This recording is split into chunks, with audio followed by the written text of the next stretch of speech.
hello everyone, and welcome back to D8 Dungeons, Trans Lifeline Charity One Shot Weekend. I am here as a guest. I was going to say delectable guest, but I don't think I get to assign that to myself. I'm here as a guest. This incredible cast crew that runs this channel that you see normally fantastic, wonderful content on. So first, thank you at the top. Thank you to the wonderful crew who is putting this together. It takes so much work. I know everybody knows it takes work, but you don't really know. You don't know how much work it takes. And this is such a great charity, and this is such a wonderful thing. So first, thank you to this incredible channel for doing this amazing project and supporting Trans Lifeline. I will be unashamedly, as with the most American that is in me, which I think I might be the only actually American born in the chat. Oh, we're doing a capitalism for charity, baby. We're going full. I am going to mention it every single chance that I get. So be prepared. We are going to raise this final $200 for Trans Lifeline in this session. So I would like my players to introduce themselves. And then we have a lot of combat to get into because that is what this thing is. So players, I'll go around. I'm going to start with Natalie and then we'll go around. Natalie, you can pick who goes next. Oh, okay. Hello, my name's Natalie. She, they pronouns. I guess if you want to find me, Ghost Candle in various places or Ghostly Candle on YouTube and Twitch. Excited to be here, excited to help support this wonderful charity, excited to do a ton of combat and try out this character that I made specifically for this campaign. One shot is going to be fun. Good times. I don't know if I should say anything more. We'll leave that to, I guess, further introductions of characters. Yeah, sure. Okay. Next. All right. Hey. Tom. This is I'm Tom. Nice to meet you all. Nice to raise some money for the good cause and to get Declan some tattoos, maybe on his lower back. We would like that. You can find me on the internet, but I don't know if you want to because I'm mostly on Twitter and I want to leave that. So find every link. I think we post the links in the chat or something. I don't know. Look me up there. If you like punk or hardcore, you can look up my podcast. It's called Against. That would be nice. Other than that, I pop up in various TTRPG streams doing what I do. And today I will be reprising my famed role of Madame Joelle de la Salle, the Fey Barian, and hopefully bonk some monsters on the head with my umbrella. Can't wait. And Christy goes next. Hi, I'm Christy. I'll be playing Polly Pockhammer, our monk. And Eric Cochra, neither of which I've played before, so that should be entertaining. You can find me pretty much everywhere under Christie's Quill, including the app formerly known as Twitter. And excellent. I think I'm going to pass this on to I guess Declan, who's the only one on the left. Yeah. Thanks, Chrissy. I'm Declan. I am one of the organizers for D8 Dungeon Drive. And I am the DM for D8 Dungeon as well. That's the other thing I do. I'm excited to be a player. You can find me. You can find me at D8 Dungeons, the easiest place to if you want to follow us and stuff like that. Super excited. There's $200 left, and there's still 3 games. There's still 3 games. There's a game. There's 2 games after this, and I'm privileged to be able to DM the very last game as well. So I'm looking forward to doing that. So I am playing a Tabaxi. I've just adjusted. Is that any better? I can see chat are saying that the mic is a little low. So I've boosted it a small bit. So hopefully that's a little bit better. If not, I can figure out what's going wrong, but it should be okay, I hope. And you'll find a little bit more about my character as we're doing introductions, but I am sticking with my favorite group of people to play, and I'm going to be playing a Tabaxi because I am a crazy cat lady, so I will be playing a crazy cat. And that's where we'll pick up immediately. Let's get into this immediately. First, I also want to shout out to Infocartografo on Instagram, who made this beautiful map. I have used it for several charity one-shots at this point because this game is so much fun. The players, you should all know, rolled these baddies. I did not do this to anybody. I'm merely a vessel of their own self-sabotage. So the other night they rolled these, but they also rolled themselves some very cool, exciting rewards that they can also get. This is D&D. This is entirely D&D combat. I promise it's not going to be, oh my God, D&D combat. I promise it's going to be better than that. My players all know that they have to be very quick. And what else should I tell you? No, I think that's about it. Therefore, we shall begin. As you all hear the loudest piercing in your ears, your eyes just involuntarily clench. And in this moment, you feel like there is sickness in your stomach as your body shifts planes. You no longer hear the normal sounds of nature that you're used to hearing. This is far different. It should be the same sounds. There's animals, for sure. There's some kind of breeze rustling through what must be trees, but everything is pitched weird, or the call ends lower rather than higher, or higher rather than lower. Everything here is just slightly unnervingly off. And as you open your eyes and your ears stop ringing, you look around and there is this slight shimmer over this dome-shaped room that you're in. There are doors to the north, doors to the west, and there's kind of an open space to the south. And this shimmer exists everywhere along the walls, and just beyond this kind of very beautiful, glittery field that seems to exist where the walls start. You can see beyond that nature is different, that there is vibrant colors that usually exist in people's hair or people's makeup that exist now as the colors of the leaves. You see brightly bioluminescent birds swooping through the air above you. You are not on the prime material plane anymore. And if there could be no other literal sign of that, you hear a booming voice. Now, I appreciate that Declan is going to do as many horrible accents as he can, but I will do this actor no injustice, and I will ask you, audience, and you, my players, to just imagine Brian Blessed in this moment. Okay, that's what we're going for here, which is if you're not familiar, do yourself a favor after this charity series is over. And this guy is like Father Christmas from the Muppet movies, right? Brian Blessed is his own being.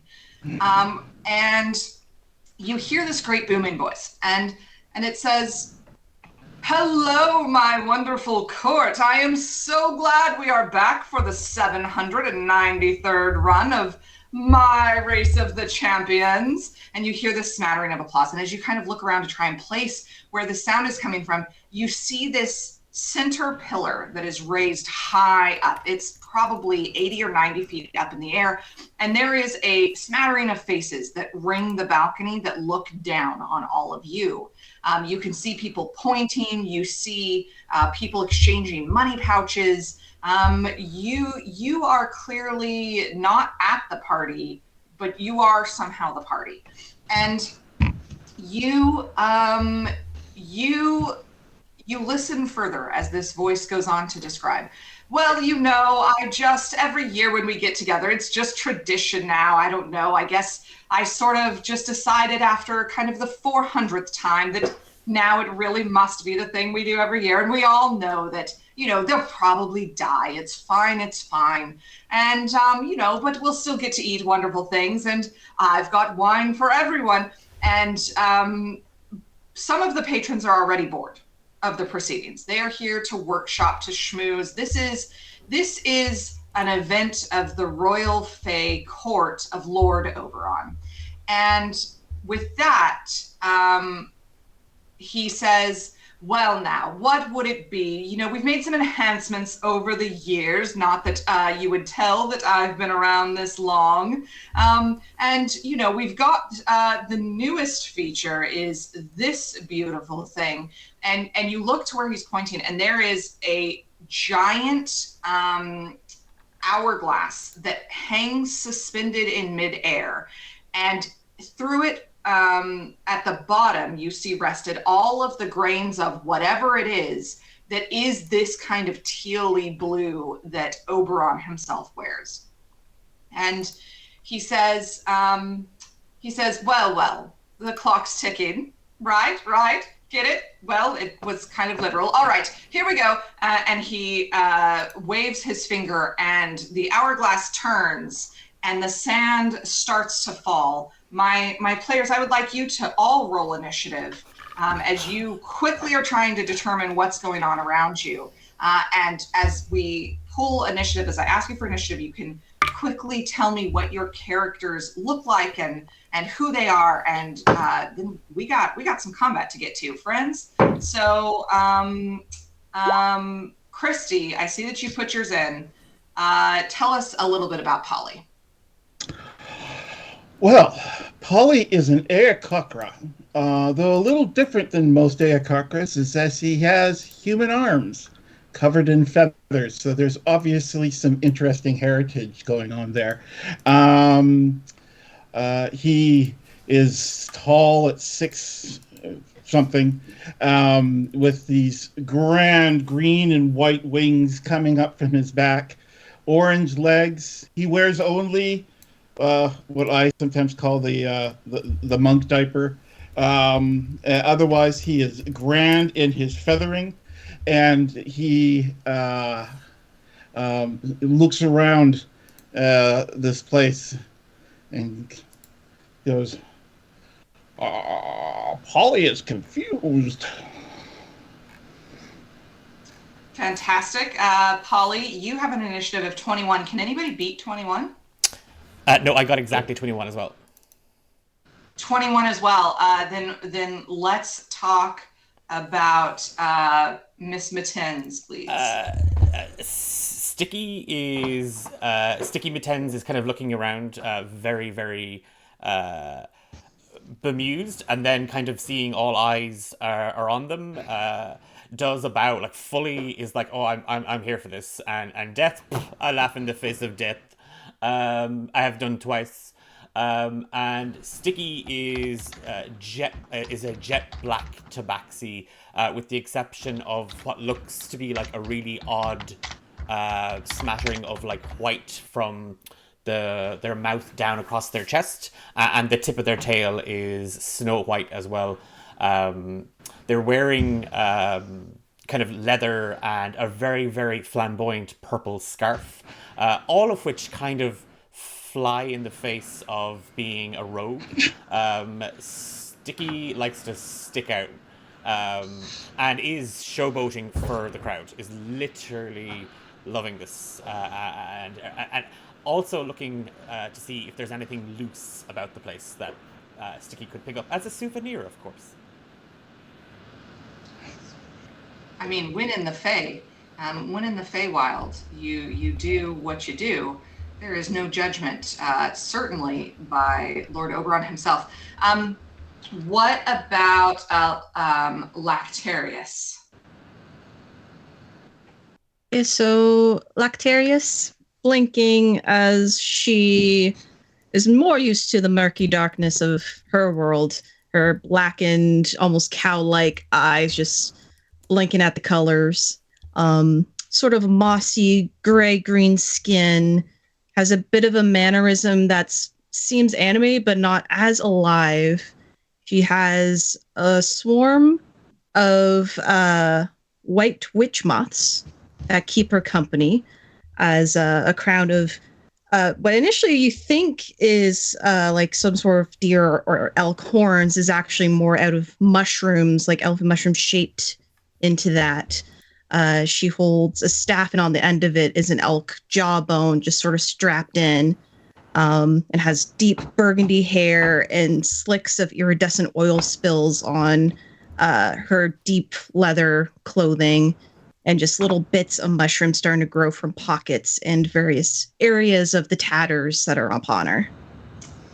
And it brings us to our final member of the team, Madame Joelle de la Salle. Bonjour. My name is Madame Joelle de la Salle. I was just trying to collect a bounty, and now I am back home for some reason. I did for this, but alas, I mean, I do everything if the money is right, and at least there's a little cat, a birdie, and some mushroom with me to do this job. So, let's do this. Let's do this. I'm just an old lady, but I think life should have told you enough than to underestimate old ladies. So let's see what happens. And my initiative is a 20.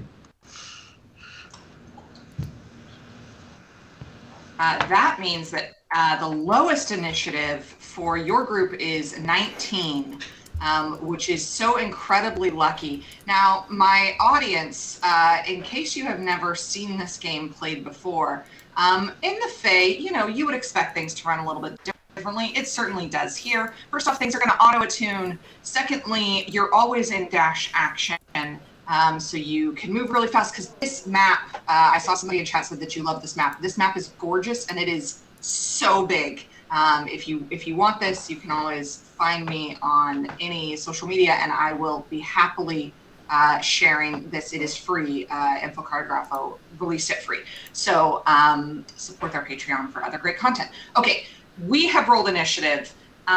So I can auto roll initiative for the, I don't know, what is there, kind of 20-ish bad guys? No, because that one room has like 20 just in itself. Okay, let me start my initiative tracker here. And Polly Pockhammer, you're gonna go first. You see doors to the north, you see doors to the west, you see an open space to the south. What is Polly's first instinct? Where's Polly heading? Up. Polly is going to open his wings and fly 50 feet into the air and get a better picture of what's going on. Oh, up, just up. Yep. Not up on the map, up. Yeah, like up. You can only get about 40 of those 50 feet before you hit the bounded force field, and you hear Lord Oberon's voice again go, "Oh, darlings, you don't think people have tried that before? Please, that was in like the first dozen. No, we have the field to, make sure that you keep your eyes on the prize. Oh, and what a prize it is. I mean, of course, it's your life, but look, that's worth fighting for, right? Hurry. Does Polly see something to fight? Polly can see from that high up that there are connecting chambers. There are like hallways that seem to be somewhat covered, but on the other side of those chambers, so behind the doors and to the south where that hallway leads, that there are other domes where you can see more kind of blur, more kind of shimmer. So roughly that must be in the direction of where the fight or fights might be. Oh, okay. Polly says we gotta go down the hallway. And then swoops down into this hallway here. I've done all my movement, so actually I'm gonna have to stay up there for this You're round. always in dash action, so you can go another 50 feet in any direction. Okay, and these squares are 10? 5. And these squares are 10. 10? I'm sorry, 5, yes. 5? I'm sorry, 5. 1, 2, 3. Let me say this. I'm not super interested in getting caught down into movement mechanics. So move towards a doorway. You get to go first. You pick the first door. That's what I'm saying to you. Okay. Just switch it back to here, and I'm I'm invisible now, but I have moved. You are invisible. Okay, so what I'll tell you is that you get to that door, but you cannot go further. Gotcha. And you're not sure why there's no door handle. It doesn't seem to open. There is lots of different sigils and writing on the door, and you kind of get the impression that the doors will auto open when the whole group is there. So you have picked the first round of doors. We must group them. Polly says we need to group in front of the door. I'm never going to be able. For those of you in the audience who don't know, Christy is my real life partner, and this is the voice that we've been together for 20 years. This is the next 20 years. This is the voice that you must use from now on. We're never going back from here. Okay.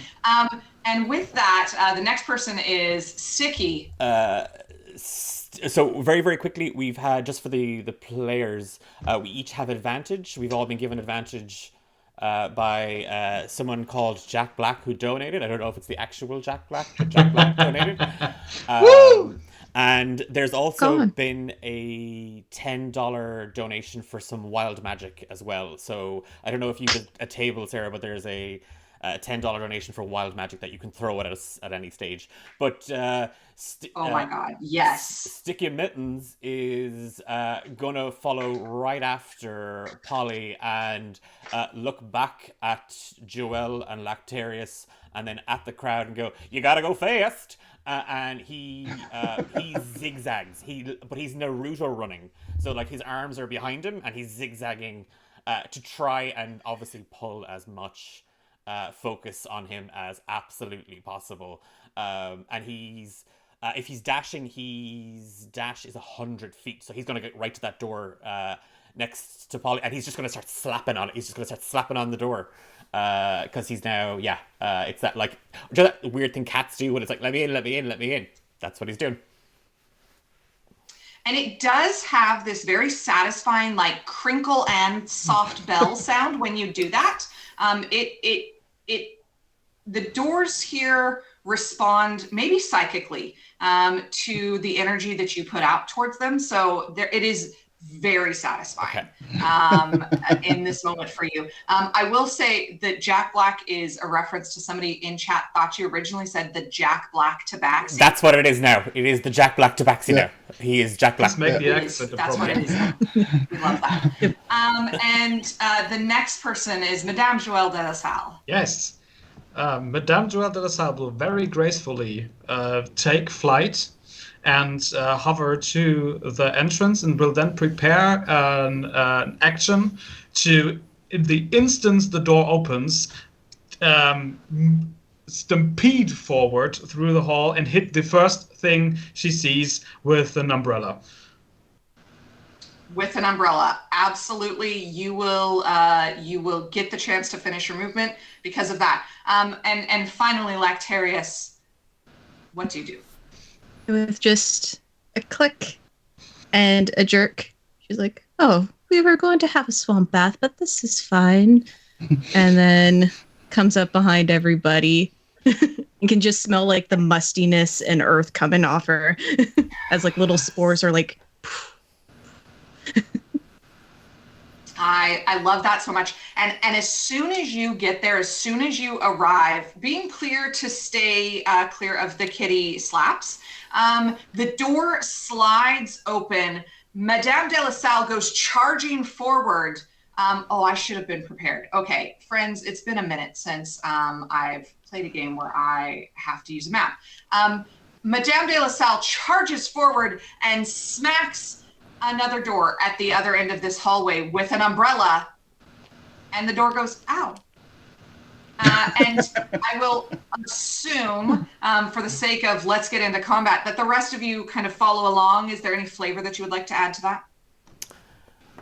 Mitens stops as if like, no, I don't want to go in now. like is full on like no, I don't need to go in, and then when everybody else has gone in, we'll follow in last. Can I do an attack The doors roll? start to close again, and then you have to smack them one more time, and then they open it. You know? Yeah. You know? Okay, very good. And when we get to this next location, and I will drag focus on that map, which I promised to do so that our friend and producer, our player producer here, didn't have to keep moving the map around. This is quite a large dome. This may, in fact, be the largest dome in the space. And you can see there is this crackling energy right at the doorway. But as you all open up, this space does open itself to you as long as my polygon reveal tool will work, which it seems to be now. But it is a big dome, so I have to do it. And as this space opens up, you will immediately see 3 columns of shimmering light, similar to the other columns, but inside you can see creatures. These creatures are big. These creatures are not unlike our friend Lactarius, a bit oily around the hair bits, probably also a bit kind of swampy and musty smelling. They carry large clubs and are large creatures themselves. They wear jewelry and decorations of teeth and small animal bones. They come in a variety of different colors and shades, mostly of kind of the paley blue to a more kind of mid-dark human tone. And some of you definitely will have come across ogres before and know what these are. And again, I go back to the group and say, do you all choose to enter this room? Oh, yeah. Let's go. Definitely. Yeah. Right. Still kind of hovering. My group turn around and go, no, and go a different way. So they wanted to like open as many spaces as they could. But let's get into it. As you all cross that threshold, the beams of light, the force fields that hold the ogres drop as the last foot or paw, I would assume, crosses across that threshold. And we begin our initial combat. So, Polly, you get to go first. What are you doing for the first combat of this game? And time is ticking. We are 30 minutes in. This is a 3-hour game, right? Yep. Yes. Yep.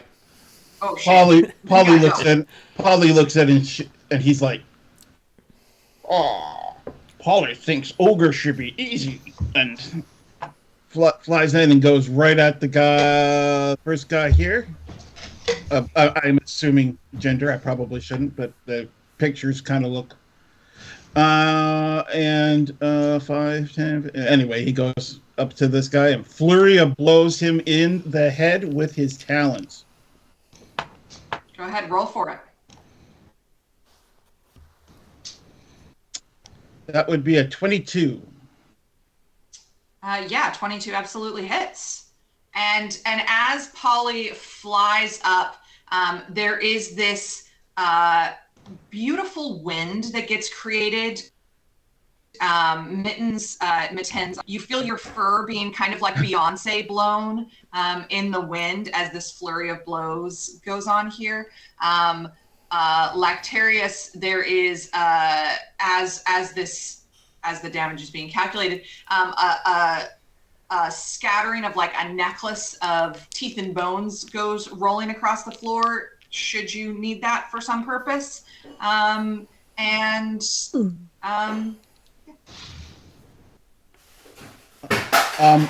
actually use a key point and do that 3 times.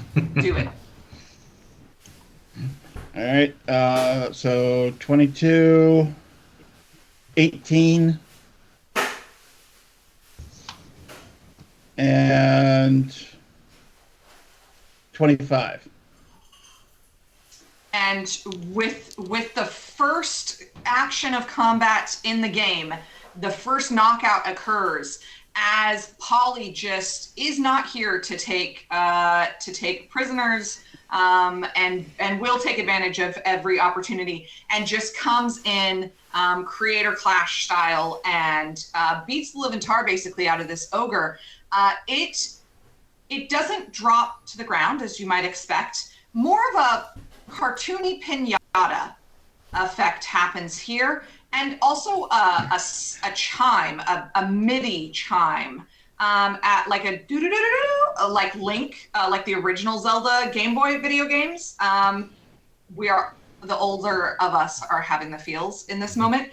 And there is a very small chest that appears where this ogre is, but your turn is over, so you can open it potentially on your next one. Can I say something? You can, of course. Polly goes, Polly came here to fight and chew gum, and Polly is out of gum. And so dramatic. And with that, Sticky, the attention is not on you anymore. Oh the yeah. Attention, the crowd is oohing and ahhing over this spectacular feat. Lost in his Beyonce moment, Mitten's kind of like, oh wait a minute, and does not feel the limelight.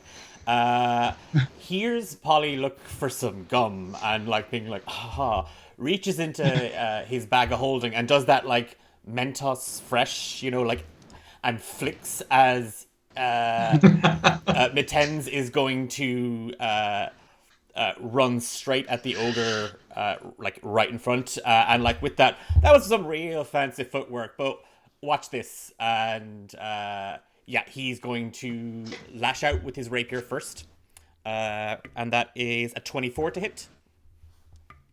Absolutely hits for 7 damage. And then also going to spend a key point to do flurry of blows. For 2 unarmed strikes. And that is a 20 to hit, like a dirty 20. Yeah, 20. And a 19. And a 19 also hits. Okay, so that is 7 damage. And as you're rolling your dice, how I imagine it is you run up, have this amazing Mentos moment, run up, carve some design into this ogre with your rapier, and then like very gently but theatrically put your rapier away to like flurry of blows this dude, right? Big time, yeah. It's he does the Zorro flourish where the Z is, but he's made the Z too big, so there's not enough room to write the rest of his name, so it's a lot smaller on the ogre. Holds it in his teeth and like it's just cat claws straight out then, and like and like kind of even with a little bit of whip of his tail while he's at it,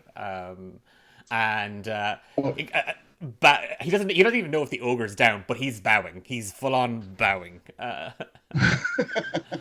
what was your damage for your flurry of blows? So it was a 7 and a 9, so 16 in total.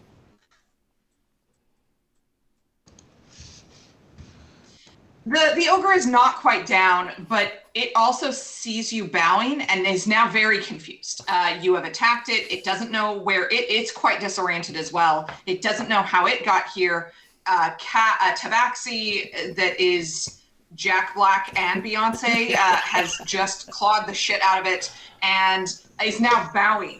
And it is very confused as to the customs of what is going on. And for a moment, it also starts to bow, like, is this the preamble? Like, I need to bring honor to this combat. It's not quite sure what to do. You have disoriented it for a moment longer because it's initiative. These poor ogres had an initiative of 2. Poor babies. And unless there's anything else, we'll go to Madame Joelle de la Salle. Nope, that's it. Yes. Sorry. Nope. Sarah, could you do me a favor? Could you halve the size of Madame Joelle? She's small. I can, but then I can't actually grab her when I'm trying to move her on the Perfect. Is that okay? So we just keep that buddy. in mind. Just keep that in mind. Okay. Madame Joelle de la Salle looks back to Lectarius and goes, "So just us 2 left. Then let's fuck shit up." And like the Golden Knight puts out her umbrella like a lance, like she was sitting on a horse, and and rages towards the ogre here down on the left, and attacks it with the umbrella for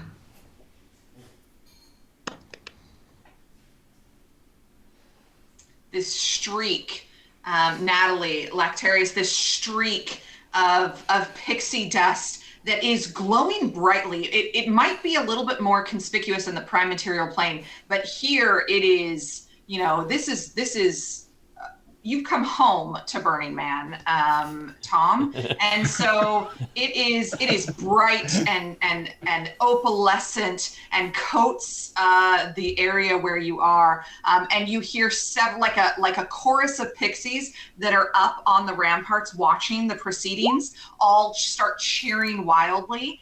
And they're quite amused at this. I'm going like, ah! And hit for 28.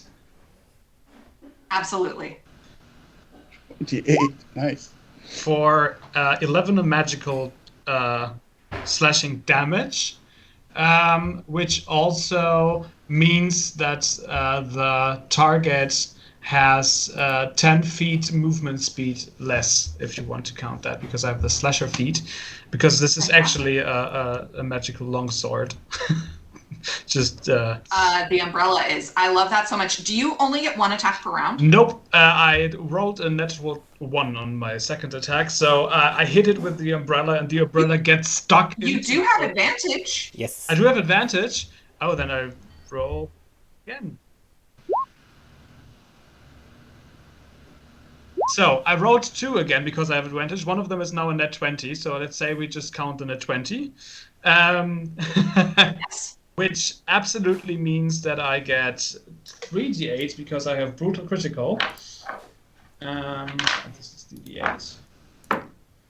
So 3, that's a 6. That's a 3, that's 12, that's 21 damage on top of the 11 damage, I think. There is this moment as you're riding into battle with this lance. You carve in once with your magical longsword. You come around, and there is this feint where it almost looks like you've missed, but actually you were just disorienting it. And as you come back around, he wasn't expecting it, this poor guy. And you smack him hard upside the head, but with the flat part of your sword, really like ringing his bell. His melon is cracked. And he staggers back as the effect of this natural 20 takes place. And he is absolutely slowed. He is damaged quite extensively. And he's not looking good. And for a moment, he just kind of looks stunned around, sees one of his friends burst into like confetti candy, digital pinata display, and his other friend is being absolutely raked by this cat. And do any of you happen to speak ogre? Giant? Nope. But I speak giant. You speak giant. Lactarius, how convenient, because it is about to be your turn, that you see, or that you hear them, sorry, Tom, that Lactarius for sure, and perhaps Tom, when I finish speaking, will hear him shout over to the friend that's being attacked by Jack Black Tabaxi, and he'll say, weren't we just at your son's birthday party? What is happening here? And they are equally as confused as to what is going on. Now, audience, let me break the fourth wall for a second. When you die, when the bad guys die, they're not baddies. All the monsters know what they're doing. They have valuable and vibrant social lives. They just go back to the birthday party and they don't even remember this. Okay, I don't want to cause psychic damage. Good. That's not the point. They're going to go back to that. So the quicker you dispatch them, the quicker they go back to eating hot dogs. All right, that's what I'm trying to say here. That guy was an Tom, insurance agent. Yeah. perfect, because I actually have a ogre baby NPC in one of my games. That's probably the one from the birthday party. So I'm happy the parents just go back. I just wanted to add that because of the slasher feed, the ogre actually gets disadvantage on all attack rolls until the start of my next turn. Fantastic. That is very good for me to know. Excellent. Lactarius, what say you? All right. Well, I quick step into the room. Seems everyone else likes to be very face to face, but I keep things towards the back, so to speak, to the shadows. So I will actually pull out my crossbow, aiming for the one that the madame was attacking. Bonus action. No, I won't bonus action. I'll just leave this as it is. I will shoot a crossbow to get a little closer towards that ogre. And as I do, just a flush of my moths fall along the crossbow bolt. Oh, okay. 19 plus 9. Oh, yeah. The AC on ogres is 11, friends.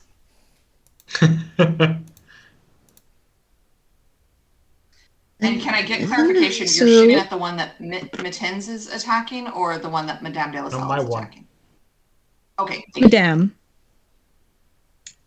So that is for the crossbow, 6, followed by my gathered swarm, which is an additional 2 piercing. So 8 total. Is that the moth? Yeah. Yes. And as the moths go swarming, they are perhaps emboldened. They, like you, much like you, like to stick to the shadows. And because Madame de la Salle is just radiating this vibrant kind of sheen now that she is back in her natural plane, they are able to just kind of hide effectively into it and dart in and out. And between the absolute rocking of the lance that has happened and the moths that are swarming and the crossbow bolt that gets aimed so perfectly to just pierce a little bit deeper into where the deepest of the longsword umbrella strikes were, this ogre also into confetti. You hear the familiar chime, do-do-do-do-do, and a much larger box, long and thin, maybe 10 times the length of Madame de la Salle lays where the ogre once was. And we go back to, unless Lactarius, I'm sorry, if you have other actions. I am happy. Fantastic. Then we go to Polly. Polly lands and immediately opens the chest without even thinking about traps. Of course. And as you do, you find what is a little tiny ring. And it has a symbol on it that is, it looks like a poppy flower on it. It is rose gold, but the poppy is delicately hand painted with kind of these yellowy orange ombre leaves. This is, you can add it and auto attune. This is a ring of regeneration that you have found yourself.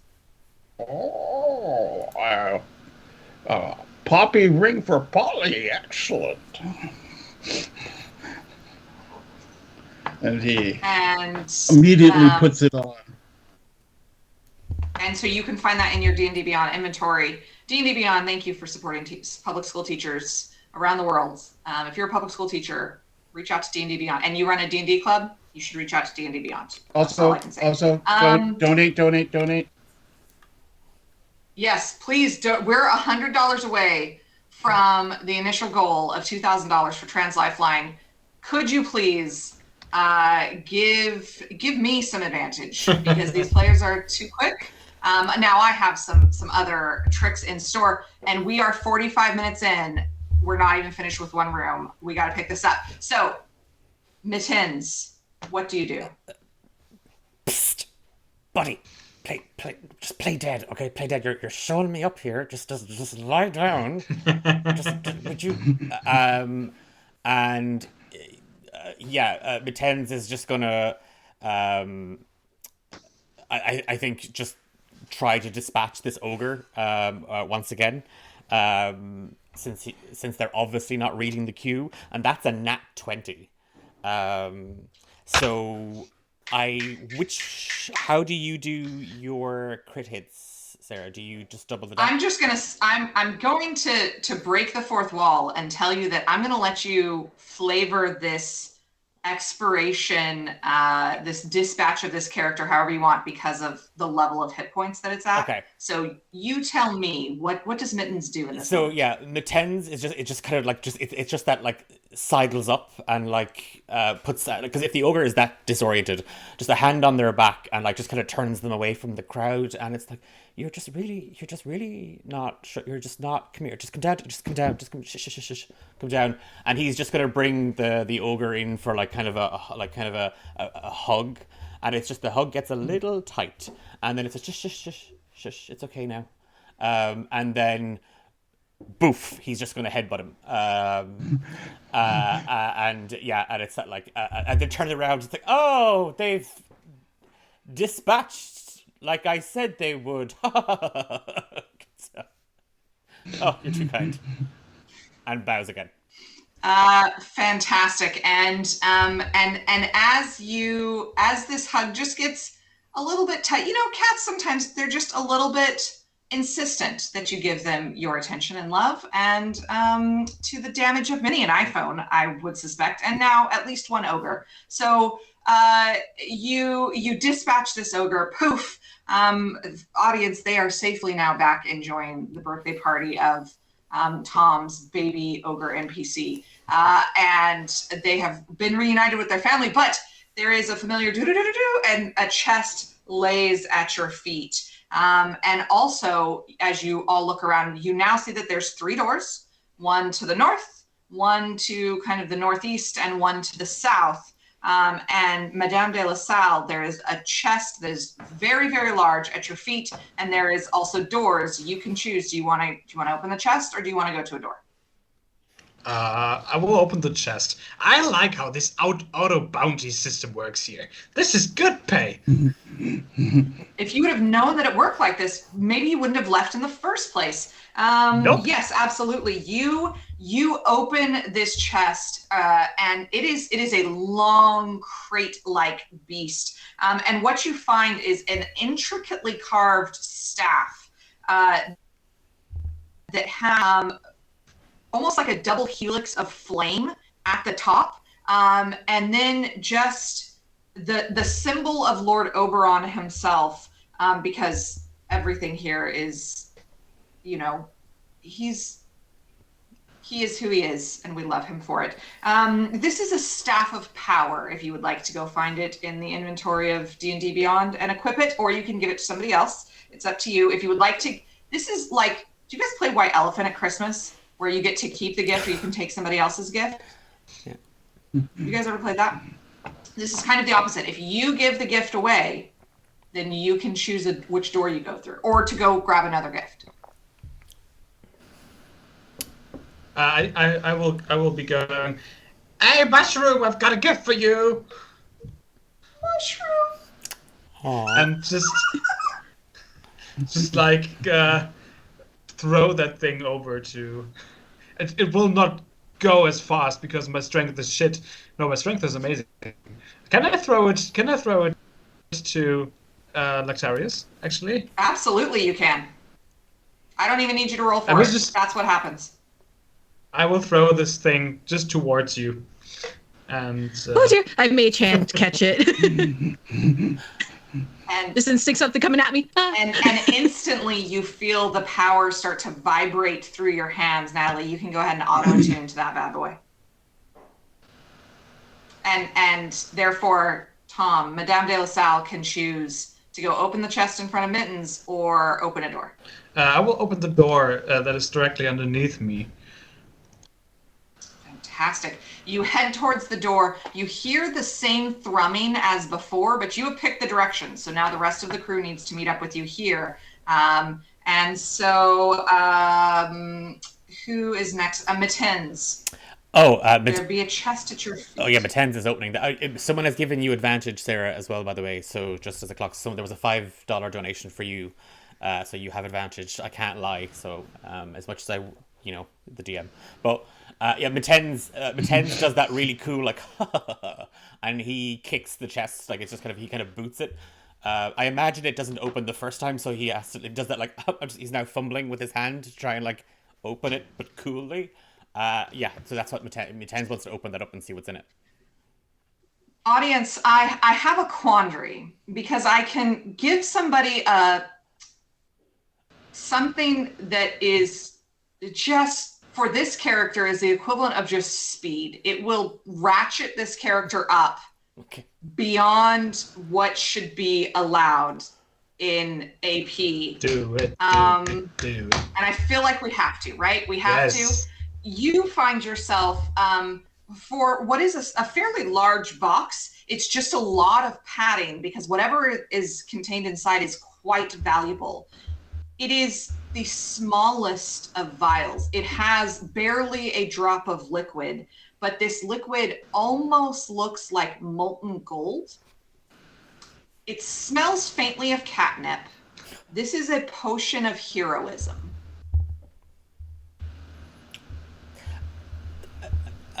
Without it's that thing of bottoms up, and yeah, you said catnip, and it's that thing of like he sniffs and then does it like a shot, and then is now kind of like scraping what's left in the glass out, and he's just gonna down it straight away. If that's okay, Absolutely. I can do it on my turn, or if you want me to wait. No. By all means, let's do it now. So Potion of Heroism, you can go find that in D&D Beyond because we have access to all the things. So you can find that there and all of the benefits that provides. It is, just for flavor, right? It's got to be kind of like Liquid Luck. Like it's going to ratchet Mittens up significantly, and I'm excited to see that. Lactarius and the crew, Lactarius, because you're kind of the last to go, but the door will open as soon as the group gets there. I'll let you enter first through the doorway. So I will bring everybody down, assuming that is where we must go, because we agreed in our session 0, everybody run a session 0, that we are here to have a good time and play together. And so I feel comfortable just kind of making this choice for everybody. You, as you get there, Madame de La Salle, you are most eager to see what lies behind, and yet somehow we're expecting exactly what it is that you found, which is another hallway, this time with a small door leading off kind of to the southwest, and then a small door, a much larger door leading off to the southeast. There seems to be some kind of like smoke or fog rolling in under the one from the southeast. Under this one here. And I can reorient everybody's map there. Lactarius, you get to go first. So are you going to pick the door to the southwest or the door to the southeast? It's just a small one. I do like going in order. So let's do the first door there. Perfect. Absolutely. And as you do is that this is some kind of preparation room, a ready room, if you will, that has 3 chests in it. And I will reveal what is in all of them in the sake of time so that you can decide as a team who gets what. The first is, they're all 3 scrolls, so you should know that. The first is a scroll that is a homebrew scroll. It is a scroll essentially of mana. It restores 5 level spells. So that's 5 first level spells, 1 5th level spell, a third and a second level spell, whatever you want. It's 5 levels of spell it will restore to you. Is a scroll of ultimate heal. So it basically puts everybody back up to their max HP. And one is a scroll of my brain is saying unfreezing, but you know when a Bazir like turns you to stone and you need the opposite of that? Unpetrification. Unpetrification. There she be. And essentially, it can do that up to 3 times for 3 different players. Perhaps a taste of what is to come. If this is the preparation room for whatever the next room may be, be afraid, friends. And that is what it is. Who is taking? Natalie, how does Lactarius dispatch these pieces to different people, or are they kept for themselves? Oh, well, I feel like I could at least benefit from this mana one. Unless you all have secret spells I'm not aware of. Polly has a healing staff. Okay. I will take the mana. Does anyone want the ultimate heal? Ultimate heal? Polly has a healing staff. Matens is shaking his head like super, like it's just going back and it's just like so fast. So he's good. I'll just turn it over. Okay. I will put it in my head bag. That's fine. Okay. Thank you very much. And as you all, I assume, go to make any final preparation before gathering at the door to this, I assume that that's what you're doing. You don't have to. You could go to a different room, but is this the direction that we're going? Did your character keep the petrification one? Yeah. If no one else claims it, I can. Maybe the fastest person should take that one. I don't know who that is. Yeah, it literally. It's a tie. Declan and Polly are both 50 feet. Matens is good. All right. Matens is good. So. Yeah. Okay. In that case, as you all make your way towards that final door, again, it waits a second. There's the little bell and crinkle if Matens is feeling super zoomy and wants to do that. And I know that sometimes potions have like a limited life. I don't remember for heroism if it's like a minute or something. Let's assume that it's in play for the rest of the game. It's an hour anyway, but yeah, it's yeah. Love. Yeah. Love. Fantastic. Great. This door, there is this faint fog rolling from under this door. This is, audience, I will let you in on a secret. This is the first time as a DM I've ever gotten to use this character that the players rolled to use against themselves. So I'm going to do my best. I've done some prep. It's certainly been used in some APs that I've watched before. Oh, shit. So I'm super excited. It is also what is the most essential and classic of D&D baddies. So classic, in fact, exists on the front of the monster manual. This is a beholder, and it is not just any beholder, because you see Oberon, as the doors slide open, says, "Oh, but what fun would it be, friends, if I let you face off with just the regular one? No, we've given him a little bit of the Oberon treatment." This is an enlarged baddie, mostly because the art is so good. I just really needed it to be large on the screen. And wild magic will come in. Whoever donated the wild magic, thank you. It's going to come into effect in this particular room at some point when it needs to happen. And I'm gonna have to grab my wild magic table from my other computer.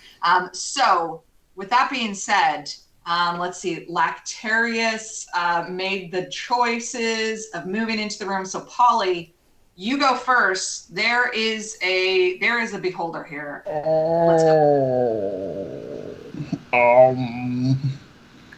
Polly says, retreat! But he notices the rest of you don't retreat. Flies in. Hesitantly, not as confident as he was in the last fight, that's for sure. Wow, I have like the worst character for fighting a beholder. I am going to hold my action if the creature decides to throw things at us. I will use my deflect missiles capability. Okay, now I'm not sure how much Polly would know, but the beholder doesn't throw physical things, and I don't know that deflect missiles is going to stop the eye ray spell effects. So I just want to tell you that. But if you need to hold your action so that you can think about what you're going to do, we can certainly pass to somebody else and come back to you. Okay, so it's only the physical object that works with. Okay, then I will go. I change my action. I will go straight at it with a stunning strike to stun it until next round. Just like and as Superman you cross style, the push threshold, forward. as you cross the threshold, you also feel your feet start to get heavy because you too become enlarged as you cross the threshold. It seems that the audience really wants to see this combat very well. So you will all grow up a little bit or a lot, depending on who you are. And you are going to Fists of Glory this bad boy. Go ahead, roll your attack, roll your damage. Okay, so that is considered an unarmed strike. That is a 23. A 23 hits, yeah. Here's the problem with my monk is that he hits a lot, but he doesn't hit for much. That is 10 points of damage, and because it was a stunning strike, I believe. Oh, come on, where's actions? Action. I believe it has to do a con saving throw of 12.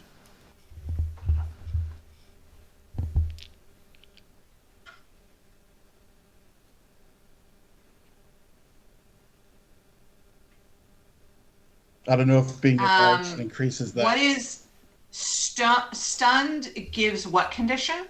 It's the stunned condition, obviously. Yeah, when you hit with a melee attack, you can spend 1 key point to make target stunned until the end of its next turn. So if it is stunned, it can't take attacks, I believe, and it has disadvantage on defense. Am I correct? Disadvantage. We have advantage on attack rolls. Yeah. It rolled hilariously low. It rolled a 10. Nice. So I believe it's stunned for a round. Yeah. But the downside to this plan is I am right in front of it. So yeah, that's very true. That is entirely true. Okay, you are right in front of it. You stunned it once. Did you? And you've done 10 points of damage. Anything else you'd like to do? I will try and fly back to here. And Sticky, you're up. Madame, you're on deck. And Sticky, you can go. Yeah, Sticky seeing Polly get super big, it just runs in going, me next, and is just kind of like slapping his chest. And like is just waving. Yeah. I just feel like Sticky is so eager for this experience, and with the potion of heroism, the magics cross the streams, and Sticky gets a little bit bigger than everybody else. If you're okay with that, I just feel like... Yeah, 100%. I think it's awesome. Polly doesn't like it very much. That took a moment. Seeing the beholder stunned and stuff, it is that thing where Sticky actually runs in kind of almost on all fours. Yeah. And just goes to swat the goes to kind of swat the way that a cat would swat kind of like one of its toys. So is going to smack out with its rapier, or with his rapier, And I have, because of the potion of heroism, I'm under the blessed condition for the next hour, so that is nifty. Okay. It's obviously just good energy for our sticky, because that is another nat 20. Like, I am just, if there are any of my players in chat right now, I am never putting this dice set away. So consider yourselves warned. Not great on the damage. It was only a 1 on the 1 on the d8, so it's 6 damage. And then I guess another d8, and that's 5, so 11 damage in total.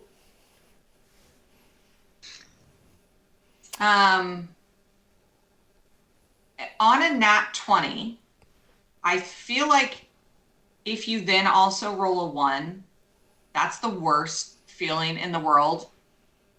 DMs in the audience who are watching, if your players roll a nat 20 and then they roll a 1 on the damage, be the better person and just go, oh, the 1 is like Ace's high. Actually, you rolled max damage. So let's just call that max damage. Okay. Nice. So that's 18 then in total. That'd be 18 damage instead.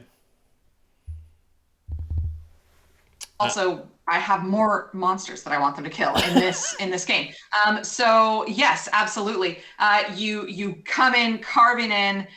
Your tail is flicking. Your ears are back. Your eyes are jet black. Yeah. And you are going for it. Anything else you'd like to do? Yes, bonus action disengage, because it's that thing that really Mitens is so overconfident that he's now frightened himself. So it's like, "Ba-dow!" and he's just gonna like disengage back. Yeah. Cat cucumber situation. Yes. I'm Yeah. with you. Cat cucumber. Absolutely, Ugliest absolutely. cucumber of all time. Madame Joelle de La Salle and then Lactarius. Yeah. How about this magic makes me extra small? That would be very nice for me. Because I have an idea. I enter the room. And we'll say that you're not, I'm not going to change your character size because you're supposed to be smaller than this. This is what you would actually be. Okay. Perfect. So this beholder is enlarged, right? And it's stunned. Okay, so imagine it laying with the mouth open, basically stunned on the ground, and I will do the following. I will fly inside its mouth. And I will attack it from the inside. And I will use my action surge to attack it 4 times with advantage. And as a quick update, every player has another advantage. But someone who donated specifically said they want Mitens to have disadvantage. So that might have been one of my players. So first attack is a 26. Hits. Second attack is a 15. 15 does not hit. Second attack is a 25. Third attack. And now... Sorry, I'm looking for my wild magic table also. Fourth attack is a 29. So 3 attacks hit, I guess, I would say. Absolutely.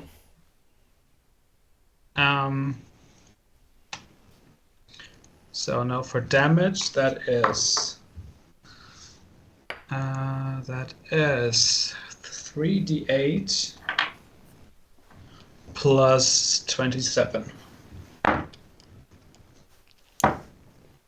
Boy. For 32 magic umbrella damage from the inside of this beholder.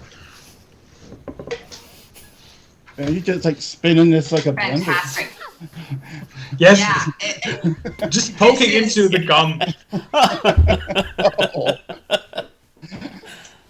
And the beholder is, you're doing like some dental work. Like the beholder is stunned and out, and you managed to like dislodge some like tonsil stones that have been there for a while. So it's also just not a great environment in there. But you are just poking This is like, you know, when you take a bite on like a sandwich at like a catered lunch and you forget that the toothpick is in there, and that feeling in the roof of your mouth, that is what this poor beholder is going through. But they are too stunned to say. Can I add something to that? I don't know how we are with recon. Can I rage before I do that and add 9 damage? You may. Okay, I will rage. I will rage, and I will also roll on my wild search table because I'm a wild magic barbarian, and that is a 4, which means that my weapon also now has the thrown property and can be thrown with force damage, and also every damage I just named you, which is exactly, I think 41 now, is force damage instead of magical slashing damage. Okay, and I'm staying inside of the beholder. Bold choices, and we love to see it. Very good. You absolutely do so, and you all hear through the natural acoustics of this beholder mouth this vibrating buzz of angry energy that is occurring from inside of there. There is saliva being squirted out, some blood. It's somebody in chat said Mary Poppins meets Little Shop of Horrors, and friends, you're out here doing the real work, because I could not have described it better myself. Little Shop of Poppins. Little Shop of Poppins. If I don't get fan art, Natalie, at the end of this, we will have a fight. If you guys don't know, Natalie is an incredibly talented artist who did some. If you like Genshin and cats, you like Genshin Impact and cats, I ordered Genshin Impact Archon cats for my daughter for her birthday, and they're gorgeous prints, so get them yourself. Yeah. Okay. And with that, I believe it is Lactarius' turn anyway. Yes. So with some clicks, I step into the room. I would like to also be large. I like being large. Well, I see the madame has entered the mouth. But I'm gonna do this anyway. And I just lightly tap my staff on the ground and do erupting earth upon this very large multi-eyed creature. So they must make a dexterity saving throw of 16. They fail it because they are stunned.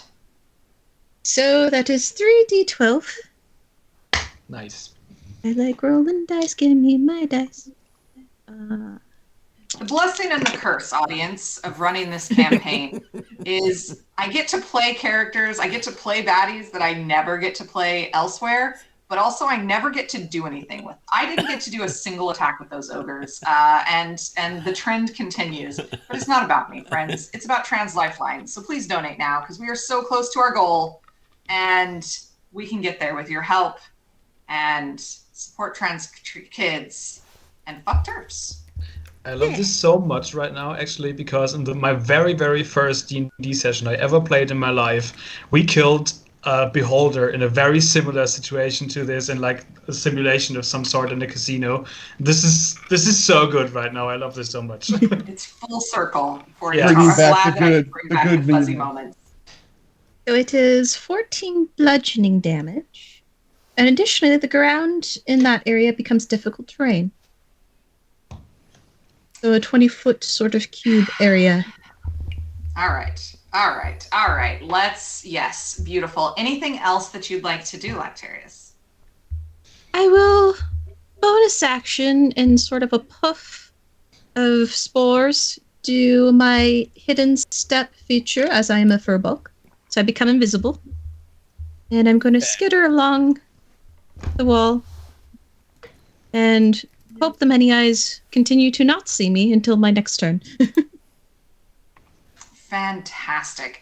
We love to see it. And with that, we go back to the top, which is because our beloved beholder is stunned. Polly, it'd be your turn.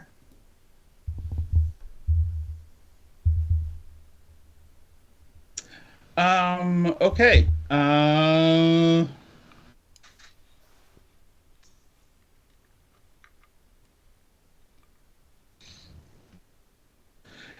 Okay, I will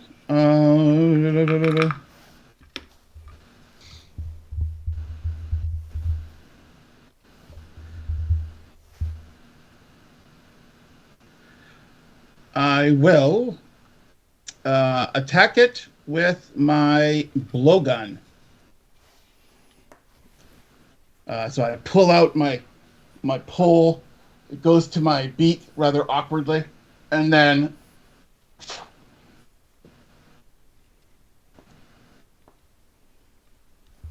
14 hit.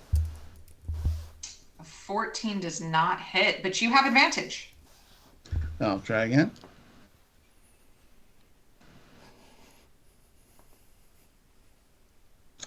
Uh, 11 also would not hit then. So that goes wide.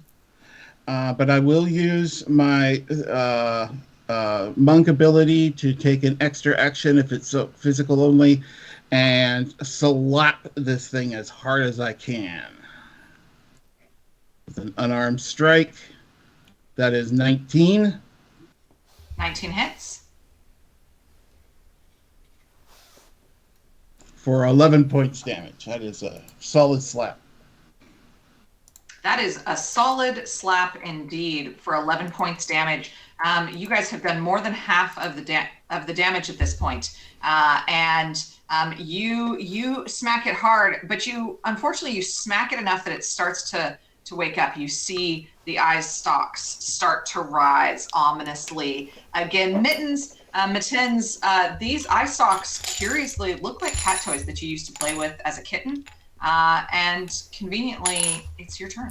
Yeah, Mittens is like back is arched, like, and is now kind of like skitting, like seeing Polly get close to it again, and that Madame Joelle has flown inside its mouth. Feels brave enough to get up close, and it's like, you can't catch me, you can't touch me, you can't hit me, and he's like, all his fur is like foof as well on his back. And he's kind of bouncing very, very eagerly and cautiously at the same time towards it. And he is going to poke at multiple eye stalks in that like swipe and with the rapier. And that is a 18, that is a 21 to hit. Yeah, 21 hits. Okay, perfect. And that is a D8 plus 5. So that's 11. And then sneak attack damage for 20.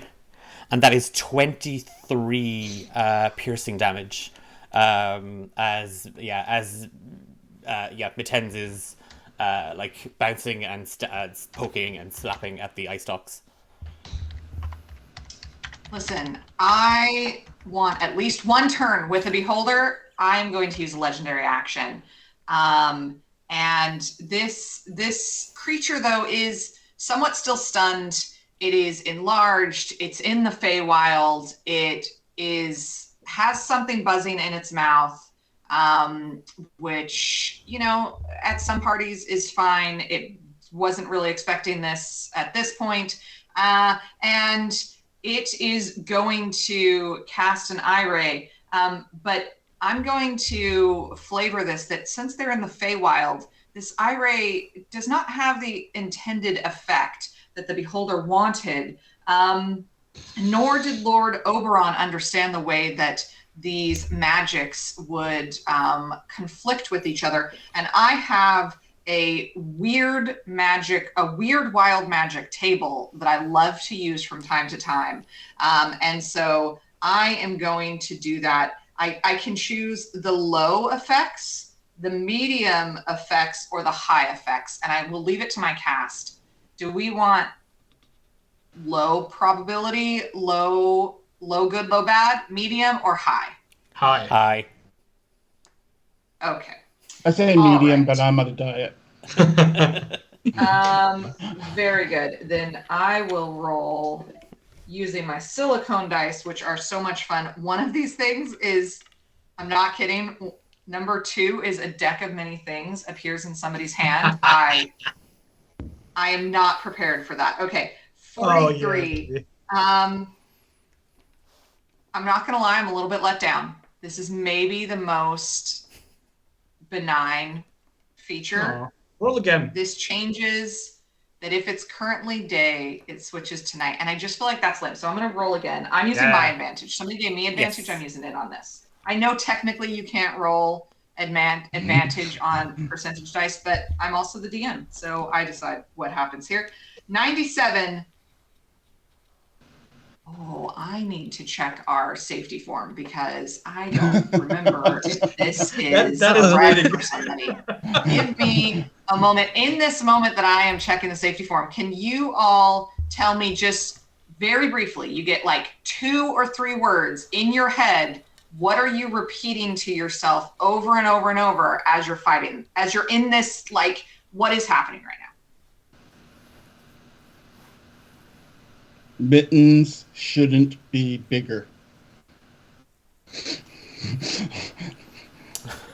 I can't animate them when they die. Hit and stab, and hit and stab. What's for? Did anyone see like a snack table? Was there like a buffet put out? Or yeah, so Mittens is worrying about food. Yeah, there is the smell of food that wafts gently down occasionally from the pillar. They have like a whole feast up there that unfortunately is not going to be available to all of you. Yes, this was a red for somebody, so I'm just going to pick the thing that's above it, which it does not have any immediate effect in this game, but I love it so much that I'm going to insist upon it. It is at some point within the next year, a target will meet and encounter their true love and lead a long and happy life with them, provided they survive, is in the wording. That was not my flavor. I love that so much. All love is love, friends. And that's what we're going with for this Wild Magic table. Thank you for donating. You can donate another one, and we'll see where we get to with that. And with that, Sticky Mittens, is there anything else you'd like to do? No, Sticky Mittens is gonna stay up front. Okay. Madame de la Salle. Yes, I will use my advantageous position inside of the beholder and try to attack the uvula. I guess it has probably with my umbrella and like turn it around and just try to pull the uvula with the back handle of the umbrella to see what that does to the beholder that is probably now awake. And I will roll. I will roll with advantage, right? Because we still have one. That is 23. And that is 29. Yes, they by both all hit? means. Yes. I roll shit on my damage. That is 5 plus 18 plus 6. 24. 29 force damage from the inside of the beholder. 29 force damage. This poor thing is now just dripping blood from gushing blood from its mouth. Is as graphic as I will get for this particular table. I'm happy to go graphic if you ever want me to run this anywhere else. I love graphic combat, but that's where we'll go for this. And you all hear this buzzing, amplified and cacophoned in the mouth of this creature. Things are not looking good. Lactarius, potentially you could wrap this bad boy up. Oh, and I think I intend to, as I continue in my hidden step, move a bit more. But from the vacant space of where I am, as that invisibility breaks, there's like a shadow of spores that creep across the ground towards where the blood is dripping, and a sudden bloom of black drippy mushrooms come up in the beholder's shadow as I cast blight upon it. It must make a Constitution saving throw of 16. I need more d8s. My bag of holding. Apparently the only thing I can roll is a 6. And its Constitution is a +4, but that's not enough, my friends. That's not enough. I had to reach into my dice bag of holding for all this because it is 8d8. Yes, 8d8. 2, 4, 6, 8. There we go. 6, 12, 18, 20, 2, 26, 23 necrotic damage. You're kidding? 23 exactly? Yes. I'm not kidding. 23 is how many hit points it had left. Sometimes I fudge it a little bit one way or the other. 23 is exactly how many hit points it had, and this is necrotic damage. And with that, a spray of confetti, a little bit of blood, and a lot of pixie dust erupts into the air, and a loud chime goes as what? Oh, I feel like because it was Lactarius, it's going to be a small music case, maybe about kind of this big, that appears where the beholder once was. I'm basically holding it. It's nearly crushing. Well, no, because you're quite large, or you're human sized. Yes, you can hold it like a little butler. Yeah, I've got something. You could have won me though.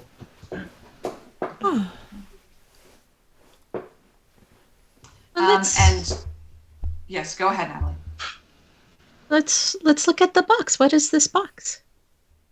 This box has it's wrapped in kind of a black leather. It's got some like raven feathers on it. For those of you who speak, who read and write in Elvish, it's got essentially some like Smashing Pumpkins lyrics on it. This is the equivalent of like somebody's goth phase is in this music case. These are pipes of haunting. So I picture them as being little panpipes. And I figured you rolled these, and it couldn't have been more perfect for your character that you rolled these. You have 2 more wild magic as well, Sarah. I do. Yes, there's 2 more wild magics. magics. Let's go, friends. And we've got to be getting close. Oh, you guys, we are $55 away from our $2,000 goal for Trans Lifeline. Go smash it! So Telepathic come Norwal on, said... friends, we have 24 people in chat. Yeah, if 11 people donate $5, we'll hit our target. And let me also say, if you can't donate, we totally understand. Money is tight for people, but you can support in other ways. Go tweet about this event. It's going on for several more hours.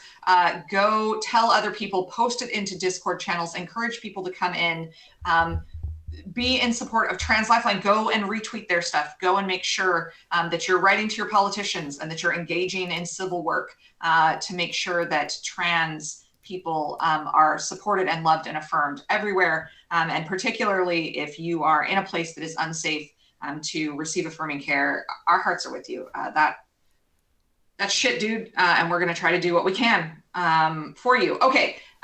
So if you can support, though, please do support financially. This is a wonderful way to do it. Okay. Pan pipes or haunting pipes.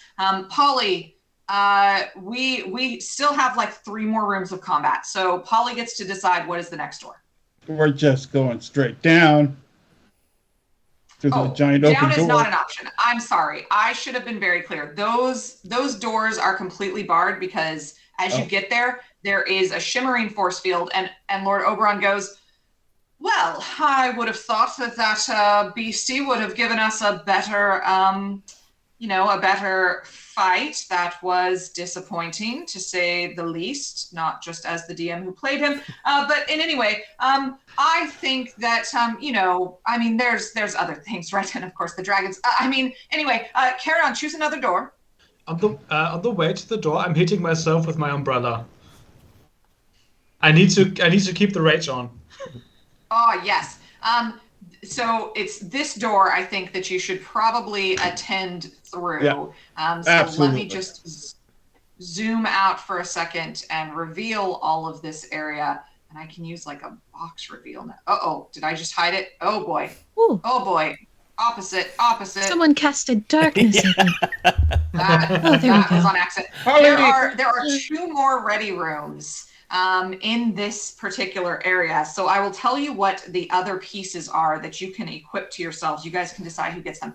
There is a potion of speed, a crystal ball, a wand of the War Mage +3. Whoa! A universal solvent. A 1 round of max damage scroll.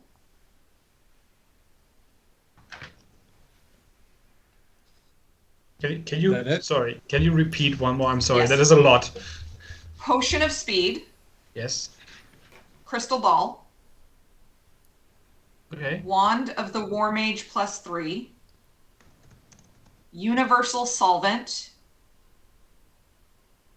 A max damage for 1 round scroll, homebrew scroll, and 4 brooms of flying. I don't need flying. I would take the max damage thing if no one else wants it. Oh, I should say, I'm sorry. I meant 1 round of max damage. It gives everybody max damage. Nice. Sad that I takes won't use my action surge. Takes the pretty crystal ball. Excellent. If I will take the scroll though. Of speed, it was a potion of speed, wasn't it? Like, if nobody else wants it, Matens is literally going to try and break the sound barrier. So yeah, he's gonna take that. Fantastic. All right. And so you all, if we kind of look at this big, beautiful map, Infocartografo on Insta makes this and many others and has allowed me to use it on streams, and I appreciate it. Support small creators. There are 3 more rooms, essentially. They're all to the north. They're all to the far north. So which of these rooms, I think, Matens, you can decide which of these 3 rooms, now that you've broken the sound barrier, do you run to first? I think Matens is going to go straight up, like literally just because that's kind of the way this is the room we kind of first started in. That if we're looking at this correct, he's just going to go boom, like as in catly as possible, straight up. He's just going to bolt for it. Lovely. And as you do, you, again, as with all of these hallways, you find yourself kind of connected at another door there. And the rest of the party, I assume that you are all following along. And so because Sticky chose the door, Madame de la Salle will get to go through it first. I will move everybody up and then I'll show that door.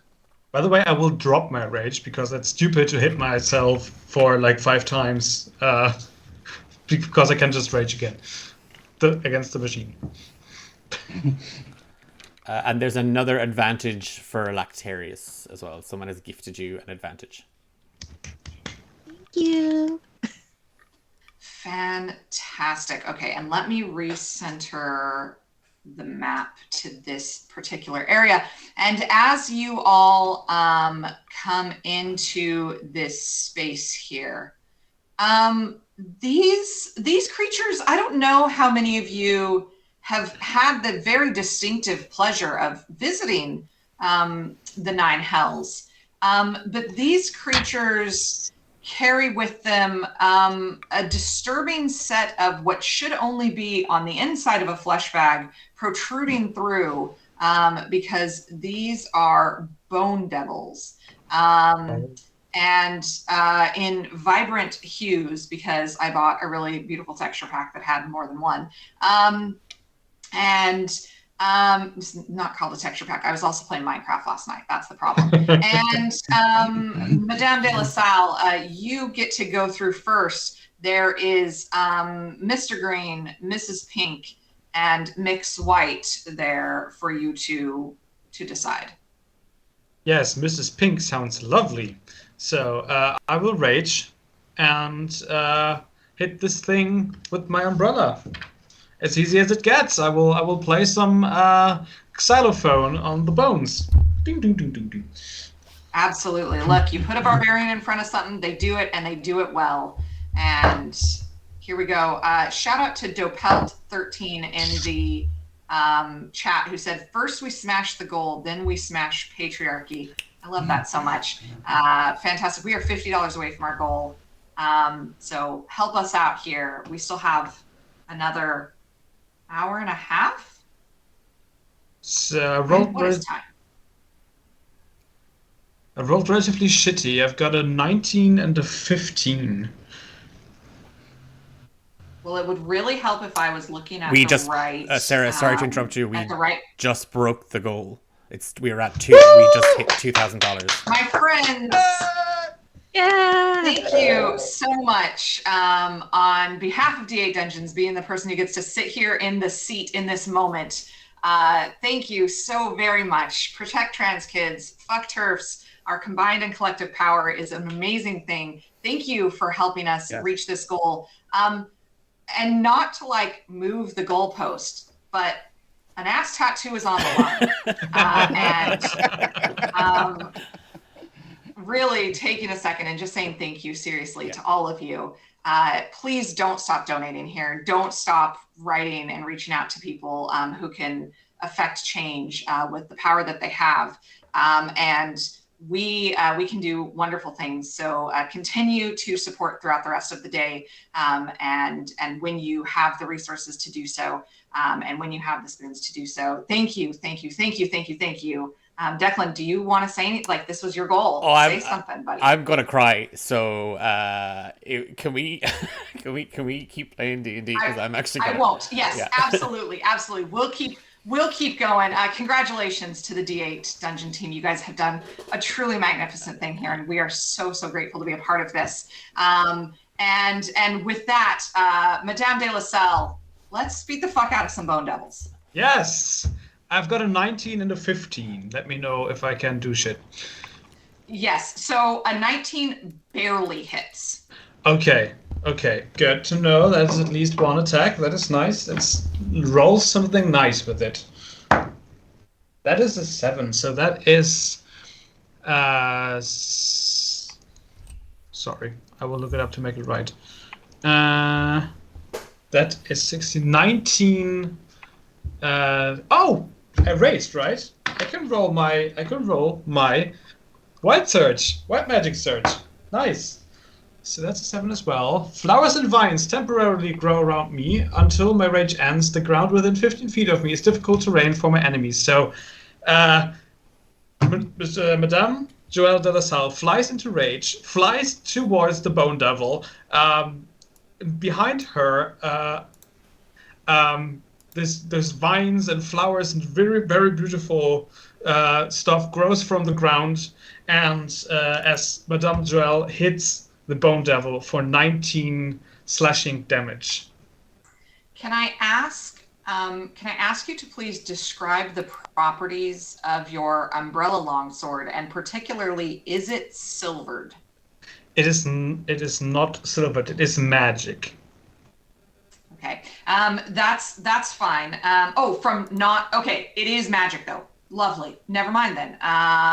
19 points damage. As there is this moment where, as your blade, as your umbrella blade starts to kind of pierce, there is this moment of tension before the magic kind of forces open a little bit more space to really jab in there nice and deeply without being too graphic. And 19 points of damage. Look, not too shabby for a pixie on home turf. You hear the hometown pixies, which would be a really kick-ass roller derby team. Can somebody please start that for me? The hometown pixies up in the stands cheering on as things go, continue in the heroic way for Madame de la Salle. Anything else you'd like to do, friend? Nope, that is it. Also, just note that this Bone Devil is also slowed by 10 feet now because of the slasher feat of my little umbrella, which has a lot of magic in it. Amazing, amazing, fantastic. And then after Madame de La Salle, we have Lactarius. Yes. Well, I think what I'm gonna do, I am going to flourish my hand as I focus the staff. I always wanted to do this. This may not work well on these things, but I always wanted to do this. I'm gonna aim at the green one in the far back and cast a fireball. Yes. Yes, you do so. I will move you into the room because technically you have to be in there for combat to officially go. But you do so. Go ahead, launch this fireball. We love fireballs here. So they must make a dexterity saving throw.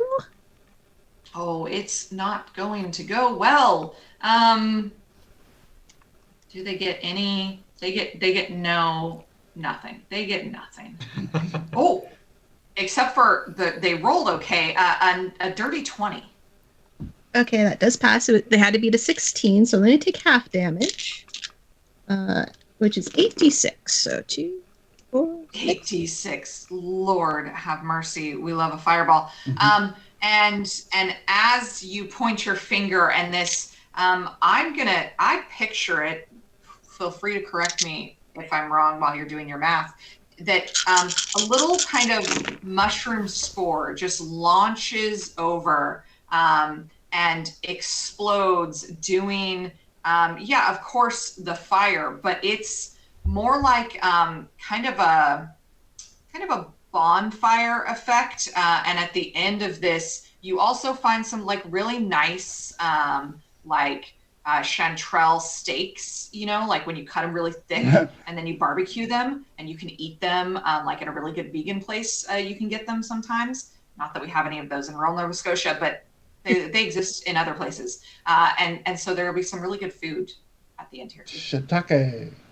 And I imagine there's like, as the flames dissipate, there's like an iridescent oil slick along the ground where it all went. And the total damage was 39. We love that so much. 39 points. That's a healthy chunk out of this buddy here. And yes, Mr. Green is a bit aggravated there. Fantastic. Anything else you'd like to do on your turn?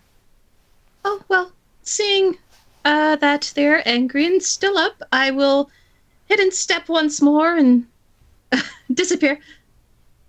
Lovely. And for the first time, I actually get to play a bad guy in this game as Mix White here gets their chance.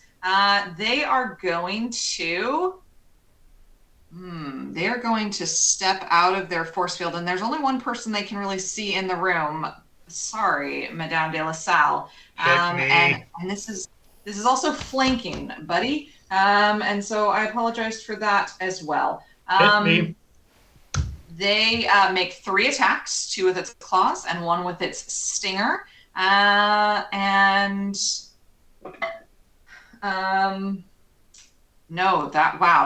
absolutely sucks. Your AC is 20, and I rolled a 3 and a 4, which doesn't even get close. But for the sting, that one may do. That's a 22 to do.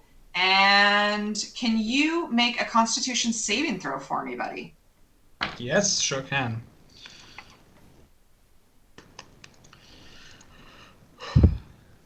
Constitution plus 10.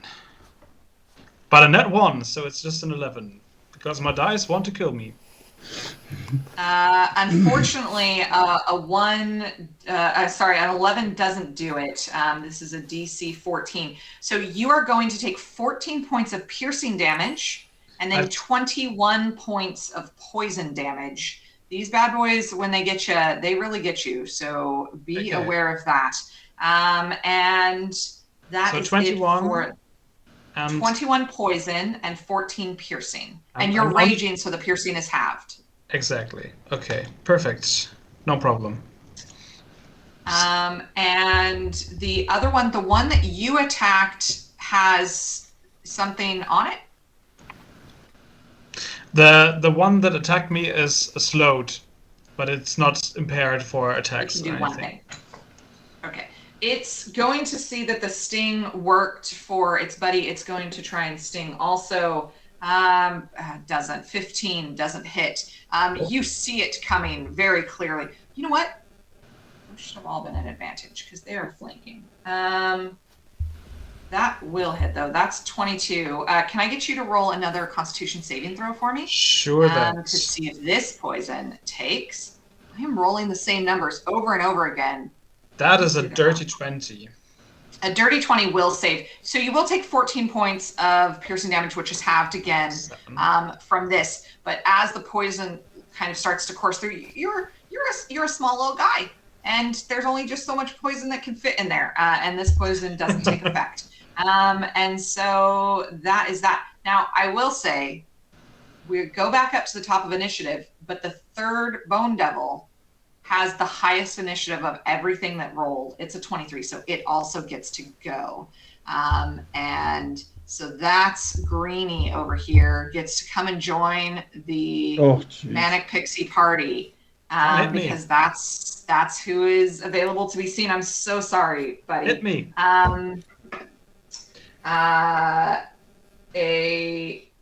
Is that a 10? Grandma Sarah's getting old. An 18 does not hit for the claw attack. That's a natural 20, though. That will hit. That one, the sting attack won't. So it's just one of the claw damage is doubled. That's really sad. Also, it's only 10 points of slashing damage, which is halved for a natural 20. But you're getting rocked by these. And the rest of you see this. Polly, you see this. Can you say the damage again? Sorry. I'm sorry. That was 8 points of 8 points of slashing damage, so halve 4. Okay. Thank you. Sorry. Yeah. No, you're good. Polly, you see this. Sticky, you absolutely can hear that something bad is going on, and you have a potion of heroism, a potion of speed. You are hyped up on your own vibes, and also the enlarge has not worn off on all of you. So you're all also still quite large, which is why I didn't shrink your characters back down. Tom, do you have a question? Yes, no, I have a reaction to do because whenever I get hit, I can use my reaction to, because my wild magic surge becomes unstable, and I can re-roll it and immediately use the new effect. So I will do this. And this is a 5. So whenever a creature hits you with an attack roll before your rage ends, the creature takes 1d6 force damage as magic lashes out in retribution. It's the question if we apply that from the first hit or from the last hit. Yeah, no, we'll apply it. We'll take it. Okay, so like, I got hit 4 times. So by all creatures who attack you, or one creature who attacks you? Whenever a creature hits you with an attack roll before your rage ends. Yes. Yep, you're good. 4. And Sticky, Polly, you're up, and Sticky, you're on deck. And Polly, you have been given guidance as well. Someone donated $2 to give you guidance on your next. So we're officially over the target now. So that's a total of 14 force damage. Apply that as you wish onto the 3 baddies. Thank you. I'm just going to give it all to one, just to keep things simple. Polly, it is your turn. Sticky, you're on deck. Okay. I'm doing this mostly because I think it's going to be cool. So Polly takes the crystal ball that they just got, and apparently, as part of a crystal ball, I can do telepathy, and as part of that, I can do suggestion. So I focus on the ball, and in the white demon's head, there's a little wavy version of Polly, and it goes, "Stop attacking your friend! Stop attacking your friend!" As the white demon is now encouraged to attack its friend. Fantastic. And does it have a DC of have like a 17. Sorry, Wisdom 17? You can also use the action cast suggestion spell DC 17. It doesn't say what. I think it's Wisdom. Yeah, I think it's Wisdom. It has a +6, but I only rolled an 8, so it does not save. And it is going to attack its friend at the next turn. Polly, is there anything else you'd like to do? I will rush over so that they will come after me rather than the... Pick on... Polly says, pick on somebody your own size.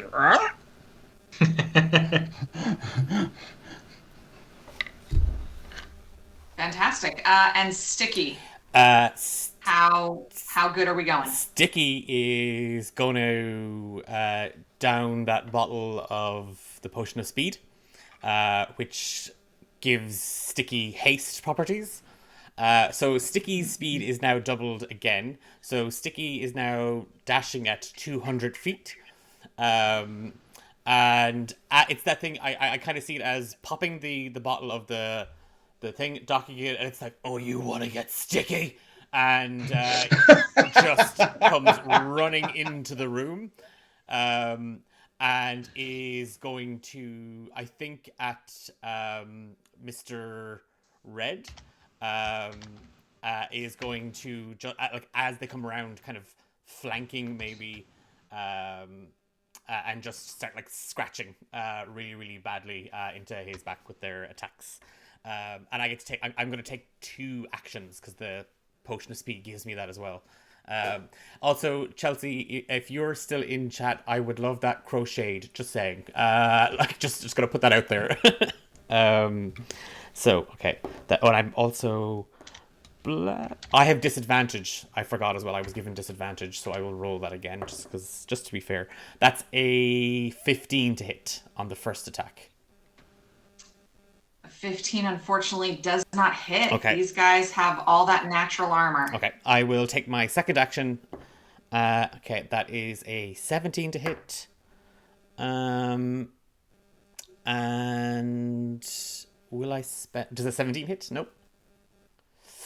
Okay, he's gonna... Yeah, I'm gonna spend a key point then to do Flurry of Blows to go for the scratches. It's the only thing he can... To save face in front of Polly, it's the only thing... Sticky is going to be able to do. So that is a 19 to hit. A 19 does hit. Okay, and a 25 to hit on the second one. Okay, perfect. Okay. Whew. Yes. D4. That's 7 damage, and then it's 14 damage in total. And you high on potion of speed, potion of heroism, coming in climb. There is this moment though where, you know, like every good tabaxi, this thing is quite prickly, and you just need to bat at it to kind of figure out where the soft spots are, which is, you know, it takes a second. But now that you know, it's going to be delicious for the rest of this. And these guys have quite a few hit points, so this combat might last a little bit. I might get a second actual round. Lord have mercy. Madame Joelle de la Salle with Lactarius on deck. Yeah, I actually did a brain fart for the last 2 hours, because I kept thinking to myself, there is this thing that gets barbarians advantage on attacks, and I was thinking, what is it? How does that work again? And it's right there above me on my cheat sheet, and it's reckless attack. So I can, because I'm flanked, nevertheless, I can just go and attack the pink lady Bone Devil in front of me with advantage, and Madame Joelle de la Salle goes, "I have a bone to pick with you," and slams into that thing with the umbrella. So that is a 23, and that is a 27. Declan, what are you drinking? Oh, that's just water. But My husband no, genuinely, it is just water. But my husband drinks an awful amount of slushies, those frozen drinks. So he invested in a plastic cup for that. That's all it is. It's just water, I promise.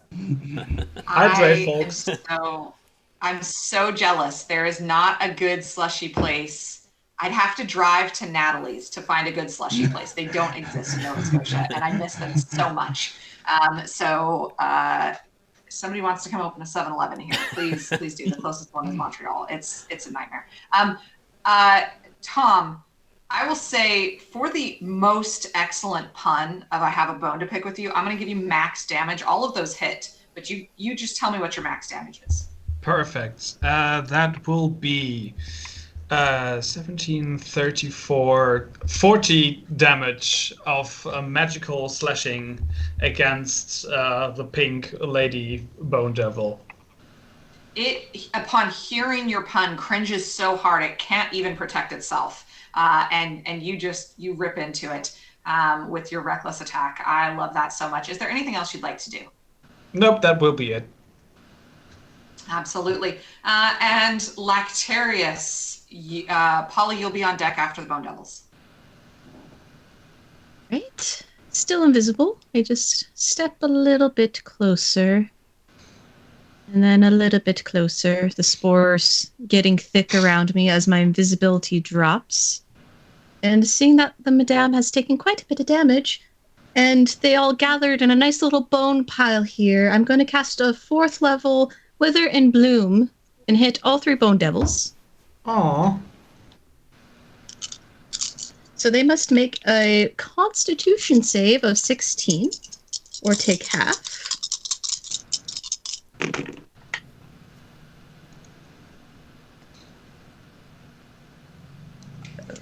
Well, 2 of them rolled, I rolled a 4 and a 5 for 2 of them, but then I rolled a natural 20, so one of them does just fine.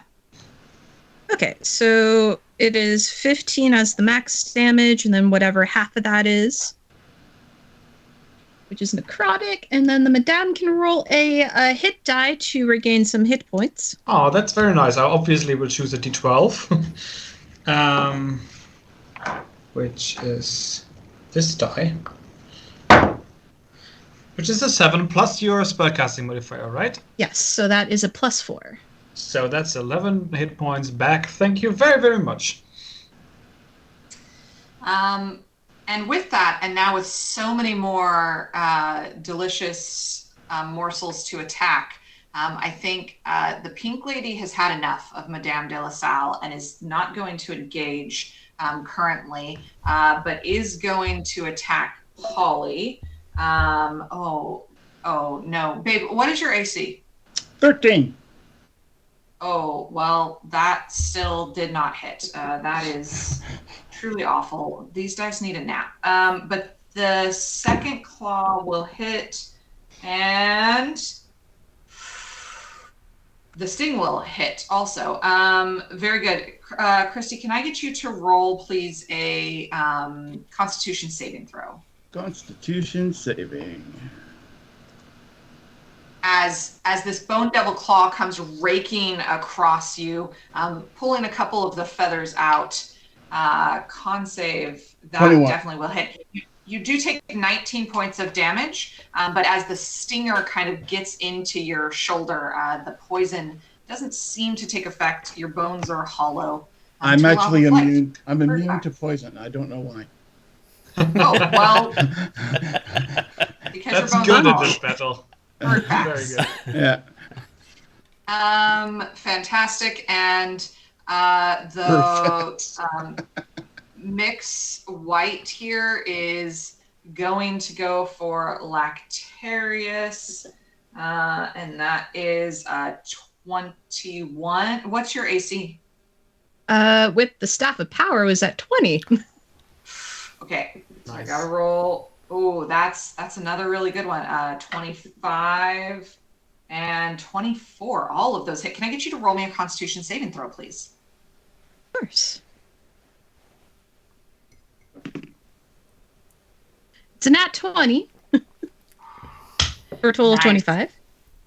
Beautiful, beautiful. In that case, 14 and 8 is 22 points of piercing and slashing combined damage, as the stinger and sharp claws rake across you, finding purchase. You're a little bit slick from the oily kind of substance, but there's some scratches. You're gonna feel it. You're gonna feel it after the combat adrenaline wears off.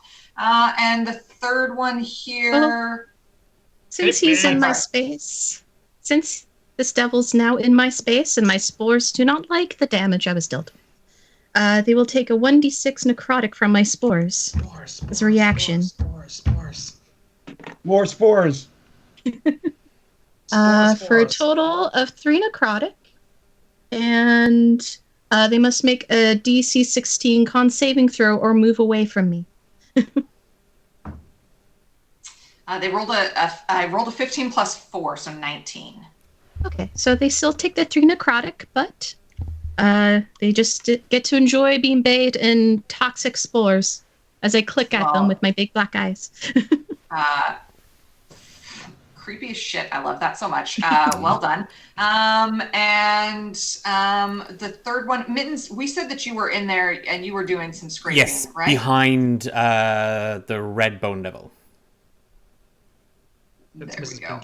In that case, the green one is going to turn to you, and you have 2 more wild magics. Someone has donated $20 for 2 more wild. I think that's 4 wild magics. Oh, well, we should start using them then. Okay, so this is a 26 to hit, a 16 to hit, and a 12 to hit? The only one of those that hits is the 26.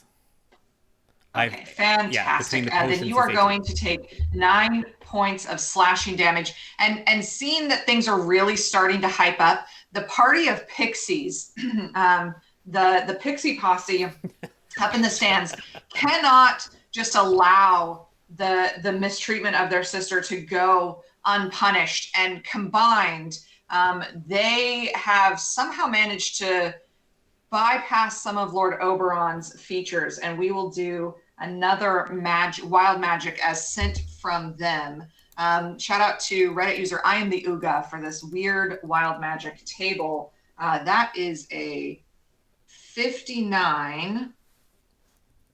A large stone face with 4 eyes rises up from the ground adjacent to Madame de la Salle. It will answer any single question asked of it truthfully before disappearing. What question, Madame de la Salle, do you have for it? What creature is in the next room? In the room on the left. Oh. Fuck. Yeah, all right, let's do it. I am so tempted to be a bitch right now, but I will not. The bitch answer would be, I cannot respond to this question, for there is more than one creature. However, it will in fact say, while I cannot, the syntax of your question does not compute. I can tell you that the type of creature that exists is of the dragonoid persuasion. That's good to know. Thank you, Stoneface. And it sinks back into the ground.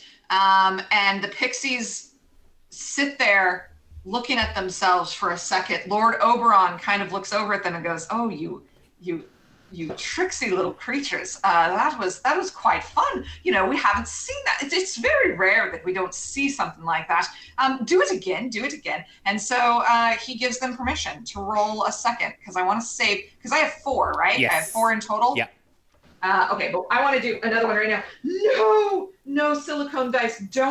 Don't roll out of my table and drop to the floor. Bitch holes. 94 Oh my gosh, you guys! I legitimately this time rolled. Somebody else gets to find their true love within the next year.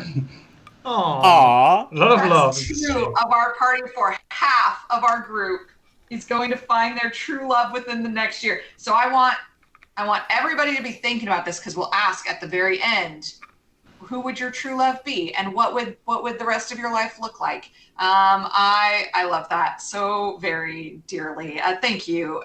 Don't stop donating. We are still raising funds for Trans Lifeline. We did hit our first goal, but there are more people that we can be helping. So help out financially, help out by telling people, post in Discords, post on social media, let people know that we're doing this all day still. Like two more after this. Yeah.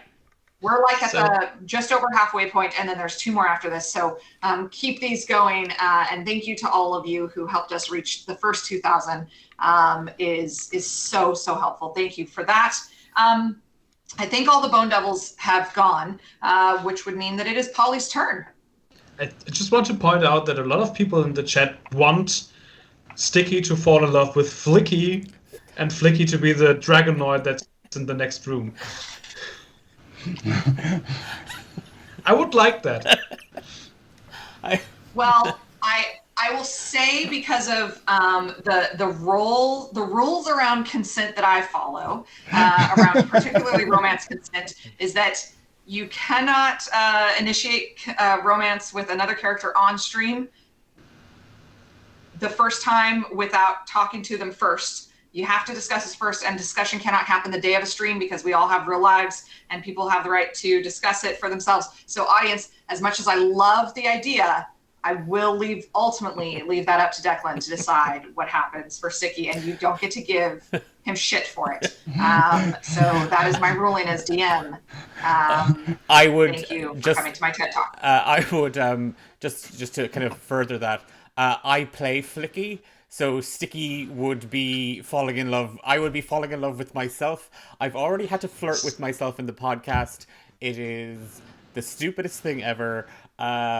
If it's okay with Sarah, okay, I'm happy to do it, but I'm only going to not to put a price on love, but we're close to 2,100. We're close, and I will. Flicky and Sticky, that's just a sentence I never thought I'd have to say. But Flicky and Sticky, just saying, that there could be a spark or a twinkle in someone's eye. Well, just 2,100, and I'm happy. And I can do the voice of Flicky if you'd like as well, Sarah, because he is a little weirdo. Well, yes, we would. I would think if we get to 2,100, we would need... obviously some kind of proof. Well, the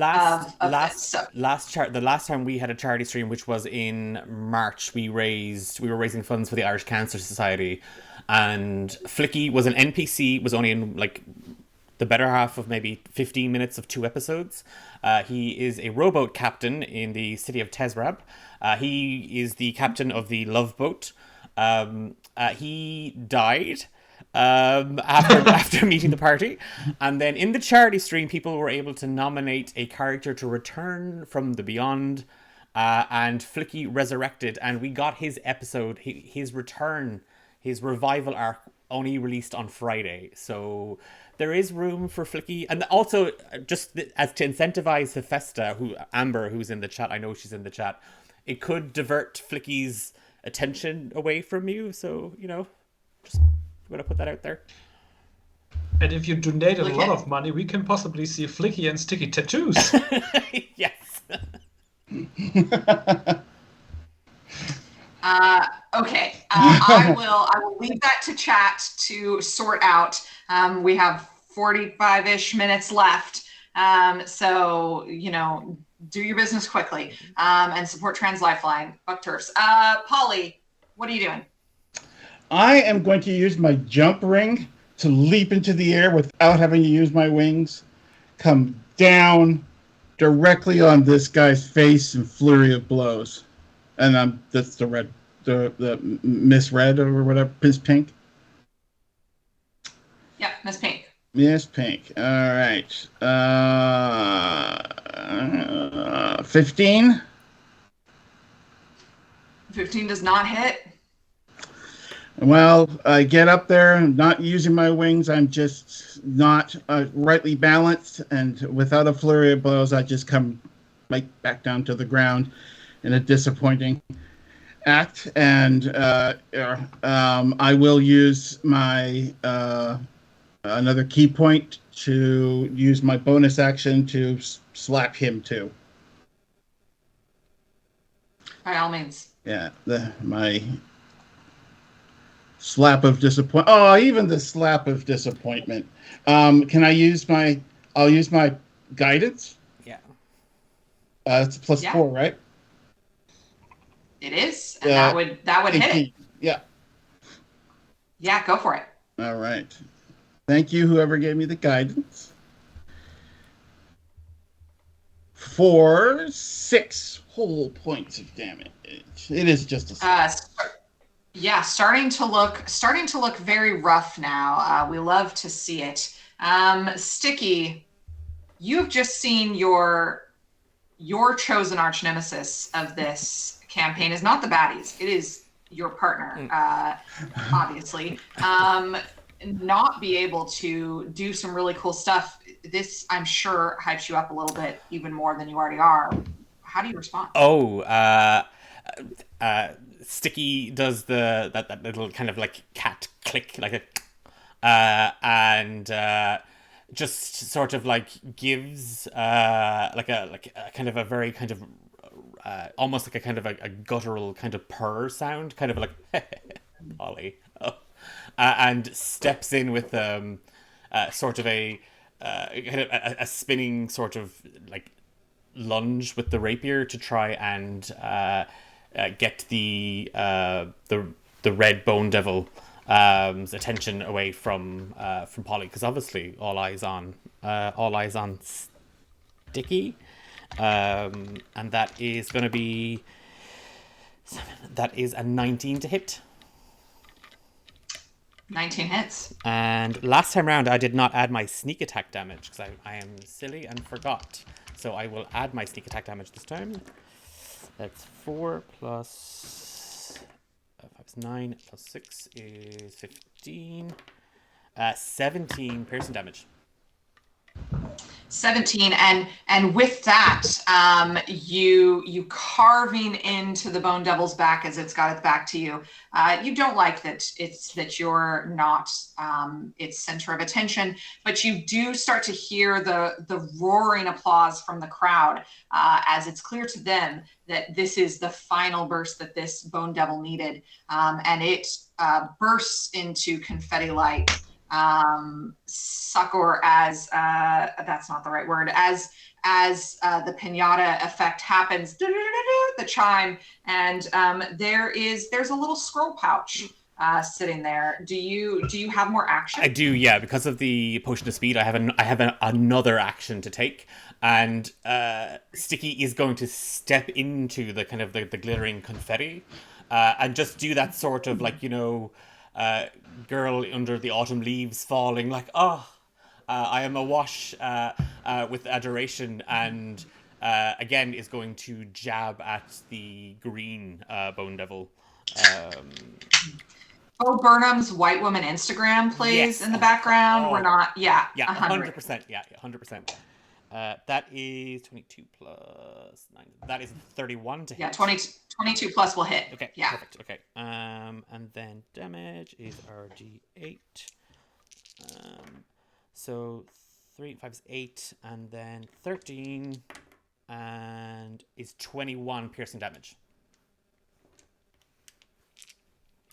Beautiful, yeah, carving right into that too, as the confetti is just, magically enhanced to just float around you. You're really getting that, T-Swifty moment where everybody's attention is on you and you are living your best life.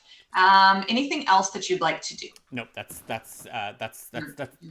just enough right now for Matens. For this round. Yeah, I mean, we'll see at the next tour stop.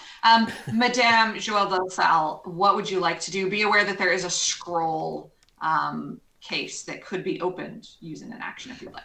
No. I always thought the devil is in the details, so I will move to places over here to flank both of the devils. So I can attack with advantage without using my reckless attack. And I will slash into Mixed White.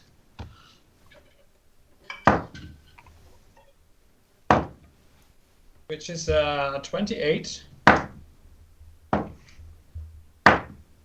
And 21. Yes, both of those hit. Awesome. And as you, as your umbrella longsword goes to reach in, you are holding the head of the spear position as your teammates will be getting advantage on future attacks because you're holding that flanking. How much damage do you do to Mixed White? That will be... I'm still raging, right? That's nice. Okay. You are. That's an 8, nice. That's a 6, so 14 plus 17 is 31, plus 6 is 37 damage. Which means I made a mistake. So close. So very close. As this Bone Devil is now staggering under the weight of the bloom and blight, the necrotic damage, the umbrella sword, the pixie power, the stunning psychic mind games that Mittens is playing with everybody for just being as awesome as Sticky is. All of these things combined, this Mixed White, the Bone Devil, does not look great. Lactarius, you may be able to finish this off. Do it! It's one hit point less, but I think that doesn't matter. I think I got something fun with this staff, and it will just barely miss my fellow party mates here. With the Staff of Power, I'm going to cast a lightning bolt straight through the white and the green Bone Devil. They must make a dexterity saving throw. And since it's a spell from the staff, it's 10d6. Perfect angle. Whoa. That's what D&D Beyond is telling me. One of them rolled a natural 1. And the other one rolled only a 13. So I think they both are going to get nailed by this. Yeah, it's a 16 they had to meet or beat. Ooh, okay. 6, 12, 11, 18, 20, 5, 30, 37, 40, 43 lightning damage. As you use this this staff and shoot this lightning through the one closest to you, it goes flying back off its feet, landing onto the green one, and the white one then bursts into confetti. The green one is now prone, so attacks against it will have advantage. Or it will have to stand up because it's almost its turn. Lactarius, is there anything else you would like to do? That was a very effective lightning bolt. No, I'm happy. Gothy and happy. We love to play against type. Beautiful. It is the Bone Devil's turn. He, Mr. Green there, the last of his kind in this plane currently. Nope, that was the wrong. Sorry, guys, I did not kill Lactarius. I just clicked the wrong token. Surprise! My spores reanimate me. Natalie, I will go ahead and get you to roll a D100 though, because I'm curious. I'd like to use another wild magic. Okay. I'm high on wild magic power now. If you would like more wild magic to happen, you can donate to Trans Lifeline. We are very close to 2,100, in which we will get some flicky sticky content. So if you don't know what that is and you're new in chat, you definitely want to donate because you're going to want that context, and you're not going to get it if we don't hit 2100 in this episode. Natalie, what'd you get? I rolled a 1.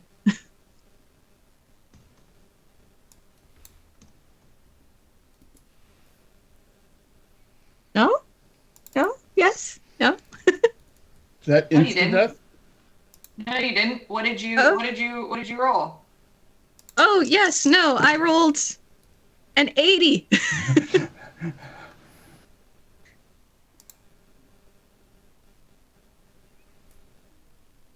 Holy flippin' smokes. I'm not kidding. This is called the Beholder Eye. Okay. There's a little bit of body horror involved, but it turns into something okay. So I will just say, instead of being graphic, a body part detaches. Lactarius, you can decide what that be. And over the course of a month, will slowly transform into a fully grown beholder. The beholder's behavior and personality can be influenced while it's still developing. And you essentially get to be kind of a beholder mom. Beholder That's parent. awesome. Oh, congratulations. I imagine my fur bobtail is just like is now just this little floating tail, and my swarm of moths just like sit on it to keep it safe. We love this so much. What a beautiful one. If you would like, this is from the Weird Wild Magic table from Reddit user I am the Uga. And I think we got another donation also, because we're up another $8 from the last time I saw. See, yeah, we did. Let's see if And you're muted, but you look adorable. we did, but they didn't ask for a reward, so they just gave $8 for the sake of it. White They just magic. gave you $8 to support Trans Lifeline, and we're here for it. Thank you. I will make sure that something beautiful happens because of that. Continue to donate. We appreciate it. What did we say? The Bone Devil is going to only be able to do one attack, and it's only a sting attack, and it is going to be against Sticky. An 18. Does an 18 hit you? 18 meets it, beats it. Yeah. 18. Can you make a Constitution saving throw for me? I can indeed. And that is going to be... Con save is... Oh, only +2, but I have my bless, thankfully.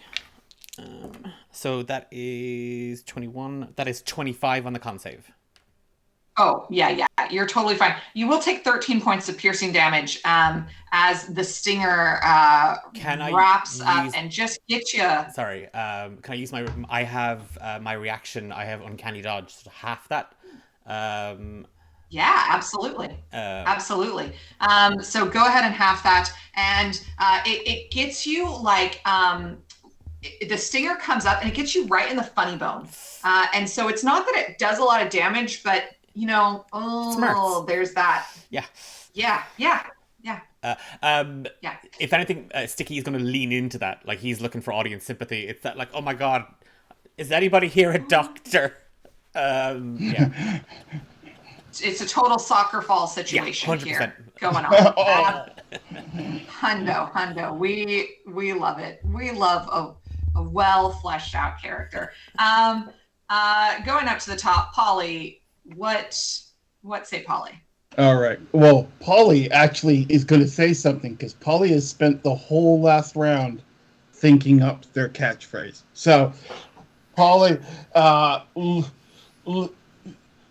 extends their muscles, makes themselves as large as possible, and goes, oh god, now I've forgotten my catchphrase. No, and goes, Polly gonna wreck ya.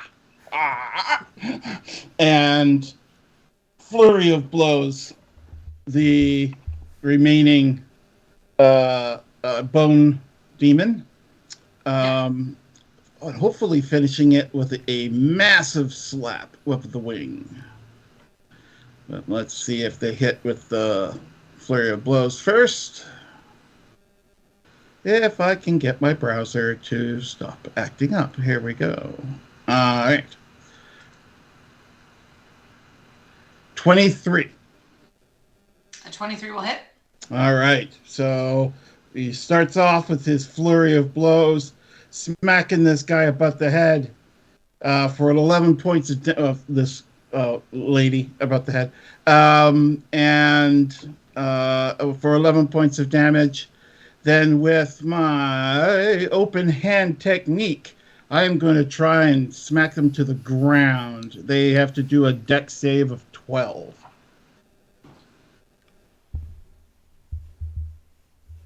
They do manage. I mean, they are prone. So, you do kind of hit them again, but they're already prone. So. Oh, I'm sorry. I didn't realize they were prone already. Okay. Yeah, so they're extra prone now. And then he looks over at Mittens as if to say, I've got one too now. Finish with a flourish. Maybe whacking him with a wing on the ground wasn't the coolest thing ever, but And with that, Sticky, with that challenge, with that, maybe it's competition, maybe it's, maybe it's crossing a little bit of a line for Sticky. I don't know. You tell me. What is Sticky doing? Sticky, it's 1 for 1 on what chat are calling bone daddies. I think Flicky's ears just go flat, like they could just go that and it is a challenge accepted, and full on saunters over, tail wisping, rapier drawn, and just jams down at the prone bone daddy. Everyone's comfortable calling them bone daddies. There you go. So it's a 22 to hit. 22 will hit. And then plus 5 to this. So 11, 14, 15. And so that is 21 piercing damage with the rapier. 21 piercing damage, and for the second time in this room, Sticky finds that they are the winner of whatever game it is that they're playing as they crush this second monster, and it bursts into confetti. For a moment, there's a little bit of quiet there. Then you hear the roar of the crowd. They're quite eager to see this kind of hero's turn. And there is a chime and a box. So I think there's 3 small boxes, scroll cases. They're all scroll cases here. And that would be Madame de la Salle. You can start heading to the next room, or you can open the cases. Let's, for the sake of speed, let's open them all and go to the next room. I'd say, because we have only half an hour or something. Yes, we're gonna run out of time. Okay, you open them all, and one says auto crit for 1 round. Essentially, is what the mechanic is. That everybody auto crits for 1 round, and one of them is a scroll of, oh no, my note of which scroll it is. One of them is an auto crit. One of them is, you've already got the max damage scroll for everybody for 1 round that hasn't been read. One of them is a extra attack for 1 person, but for the entire time that you're in a room, however many rounds you are in the room. Attack. And the third one is, the writing is kind of obscured, and it's only when you start to read it that as you start to read it, you can feel that it's starting to cast. So you won't know what the effect is until after you've read it. Cool. I would like the combat ones. if that's fine with anyone. I could use an extra attack, and I mean the other one benefits us all. So I will just put them in my notebook, and then we can go to the next room if that's fine with anyone. Lovely. Yeah, that works for me. So Lactarius will say that you're the one who gets to choose which one of the two next rooms we should go to. There's two left. Yes, we'll say the one we'll be passing, essentially, this first one in the center. All right, I'm going to move you guys into the hallway that I know you can't see, but then I'll move the map and I will. Oh, Mittens sticks out. Lactarius, my dear, how are you holding up with your spell slots?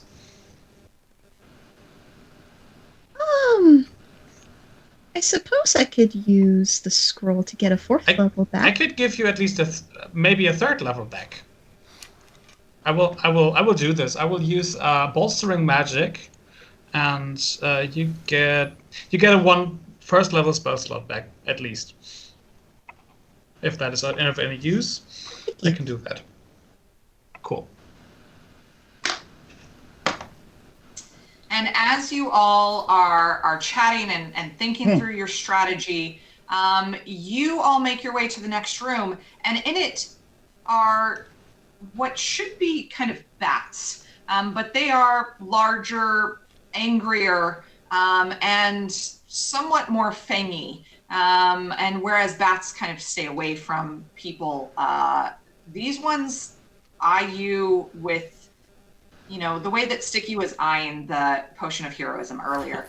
These are sturges, and there is just a bucket load of them, essentially. And so when you hit, they have very relatively small hit points for level 12 characters, which you're playing, but there's just a lot of them to hit. So just be aware when you're planning out your attacks that you kind of have to hit all of them. And I know that technically they're in a tree. This map is so gorgeous, Infocartographo on Instagram. But you guys have flying brooms, so that's not a problem either. And they auto attune. So those of you who can't fly, you're good. That being said, Lactarius, you get into the room first. What are you doing? Oh, well, I still have charges on the staff, and Fireball seems like the most appropriate situation for this. By all means. Light it up. So light him up, light him up, light him up, they're on fire! Somewhere through the center of this tree looks like it does a 20-foot sphere. So they all must make a dexterity 16 saving throw. Get all my d6s once more. Surprisingly, they did okay. They have 2 hit points each, so I don't think it's going to matter in the end. But they did get a synthetic 20, a dirty 20 for their save. So Okay. I like synthetic 20. Yes, that is actually pretty nifty. Synthetic 20 would be a really good nerd band at that plays at conventions. They, like the Weird Al of D&D music. That is 29 fire damage. They are more than crispy. If you would like to, they might go well with the mushrooms, the mushroom steaks from the previous room. If you're into that, they're well crispy. A fireball would take out all of them.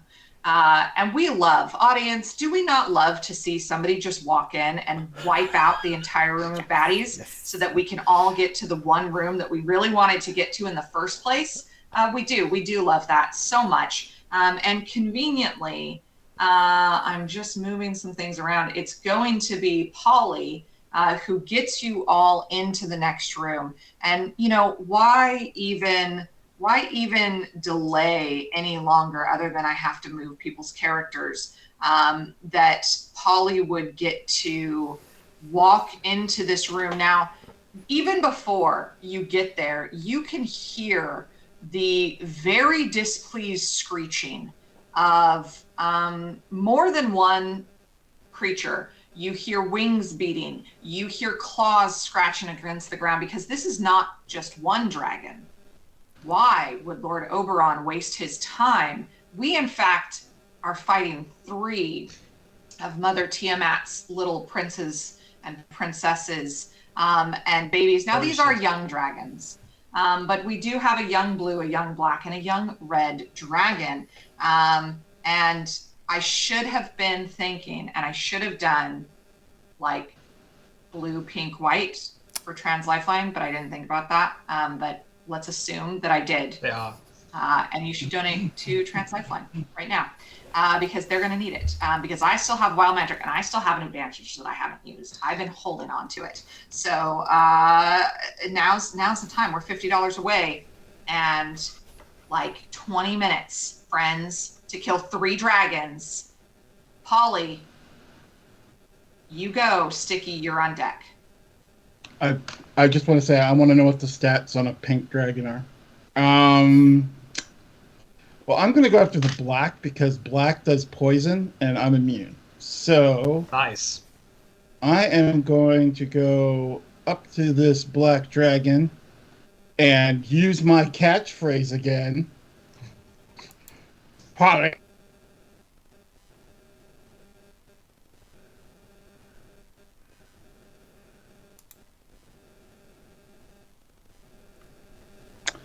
All right, so flurry of blows. By all means, go. 19. 19. A 19 hits. These are young black dragons. All right, so 13 points of damage, and I'll use another key point. Since I've only got S8 and we're at the last 20 minutes, I'm just going to keep using them. And it can't take a reaction until the end of next turn. Beautiful, beautiful, beautiful. That is lovely. Anything else that you'd like to do? I don't think I have any. Oh, actually, I could slap it. Go for it. Yep. So I will slap it. 22 for 10 points of slapping damage. 10 more points. Absolutely. Absolutely, you do. I mean, it is rare that one in life gets to see a black dragon being smacked, or a flurry of blows. But we have seen it here today, folks. And you hear the cheer of the crowd, and you hear Lord Oberon's loud voice. Oh, you are going full WWE. That must not be taken well to that. I'm up on the ropes. Absolutely grandstanding. We love to see it. And with that, it'd be the end of your turn. Sticky.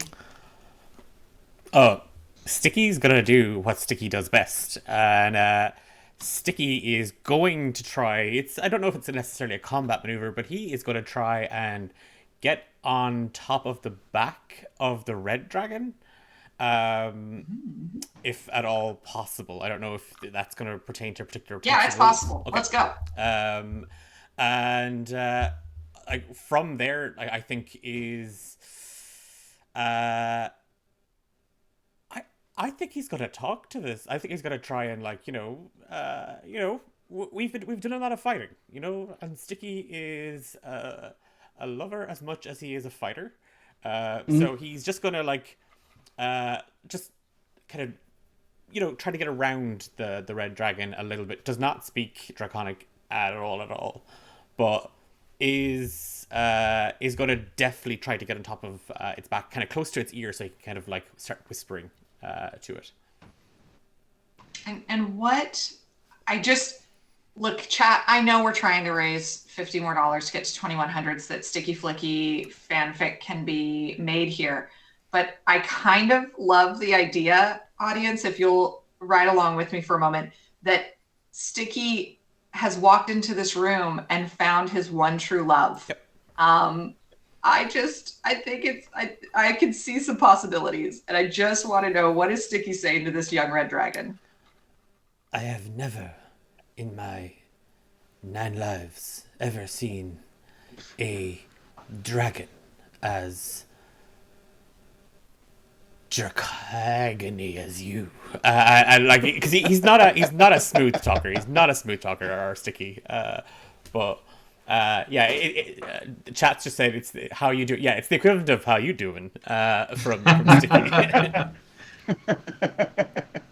I love that. Can you just roll me a charisma throw? Let's just see how she goes. Okay. And I think you have an advantage that you haven't used. I have not. Yeah, I I think this is an important one to use it on. So, okay, that is we'll throw the advantage on it. That is a 17.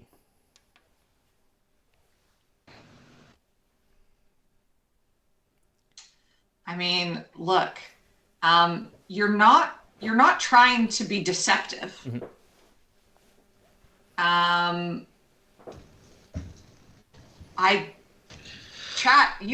haven't been rolling well. And this red dragon, for the moment anyway, you seem to have its attention. Okay.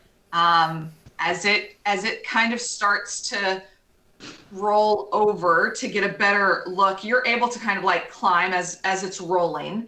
And you find yourself kind of face to face as it's on its back, and you're kind of sitting, kind of right on kind of the breastbone area, looking into its eyes. And you have its attention. Okay. Whether it's amusement, whether it's going to turn into something one way or the other, you're not maybe entirely sure in this moment. But it also didn't immediately kill you and eat you. So that's something, right? Yeah, it's a first for Sticky. Is there anything else you'd like to do? You do have another action on your turn. I think Sticky is just going to do. I think if googly eyes were an action, he is going to try just do that full on, like. Because his eyes are already big from the catnip. Now he's just trying to put on his cutest possible face. Hidden face. He's putting his little he's put his rapier away, and he's just gonna like fluff up. Puss in Boots moment. Yeah. Like Puss in Boots. I mean, absolutely. You're also on a potion of heroism and a potion of speed, and there's a haste kind of situation. There's a lot going on for Sticky in this moment. I am, oh man, this is so beautiful. Declan, you tell me, where are you wanting to go with this? Are you wanting this to be kind of a true love moment for Sticky, or is this just I just need to distract this thing so that we can kind of deal with the other ones? So Sticky, it is actually twofold, because Sticky knows that every good show there needs to be a romance. There, those for it to like, we need those moments that pull on heartstrings, and we've had Flash, and we've had Flare, we've had Dentistry. This show has it all, but it needs a little. It needs a little heart. And I think if the dragon is okay, like if the dragon hasn't pulled back or anything like it is that thing like where maybe Sticky just kind of reaches out like just one of his paws and like just kind of puts it in that sort of like you're not going to eat me, and just there. And I've also realized that as much as we're doing a Puss in Boots, I think I'm also the donkey from Shrek now as well. So there's that. We're doing that now too. And also I think there's that like How to Train Your Dragon, kind of, we've got a lot. We have a lot going on here, a lot of pop cultural analogs that we can pull from. Okay, audience and chat, you can decide if you donate $25 more to get us to 2075. You can decide, and at 2100, we'll still get to see Flicky and Sticky. We're not going back on that promise. There's lots of options here. That's it for Sticky. And we only have 15 more minutes. So, Madame de la Salle, what do you do? Yes, how does this scroll thing work? Is that an action for the scroll? Can I just activate them? How does that work? Yeah, there's auto attune in my version of the Feywild, so you can read them just kind of like as you're walking around, like people, just have their iPhone open and read. Don't text while driving, but read while walking. So okay, so just read them. How does that max damage for everyone, auto crit for everyone for one turn until it's my turn again, or how does that work for the next turn? Or so there's auto crit. Max damage is everybody one round. Every hit that happens gets max damage for one round. So until your next turn. And the auto crit is for the room. So it's for the entire length that you guys are in here fighting. Auto crit is, holy shit. Okay. If you hit, it's an auto crit. Okay.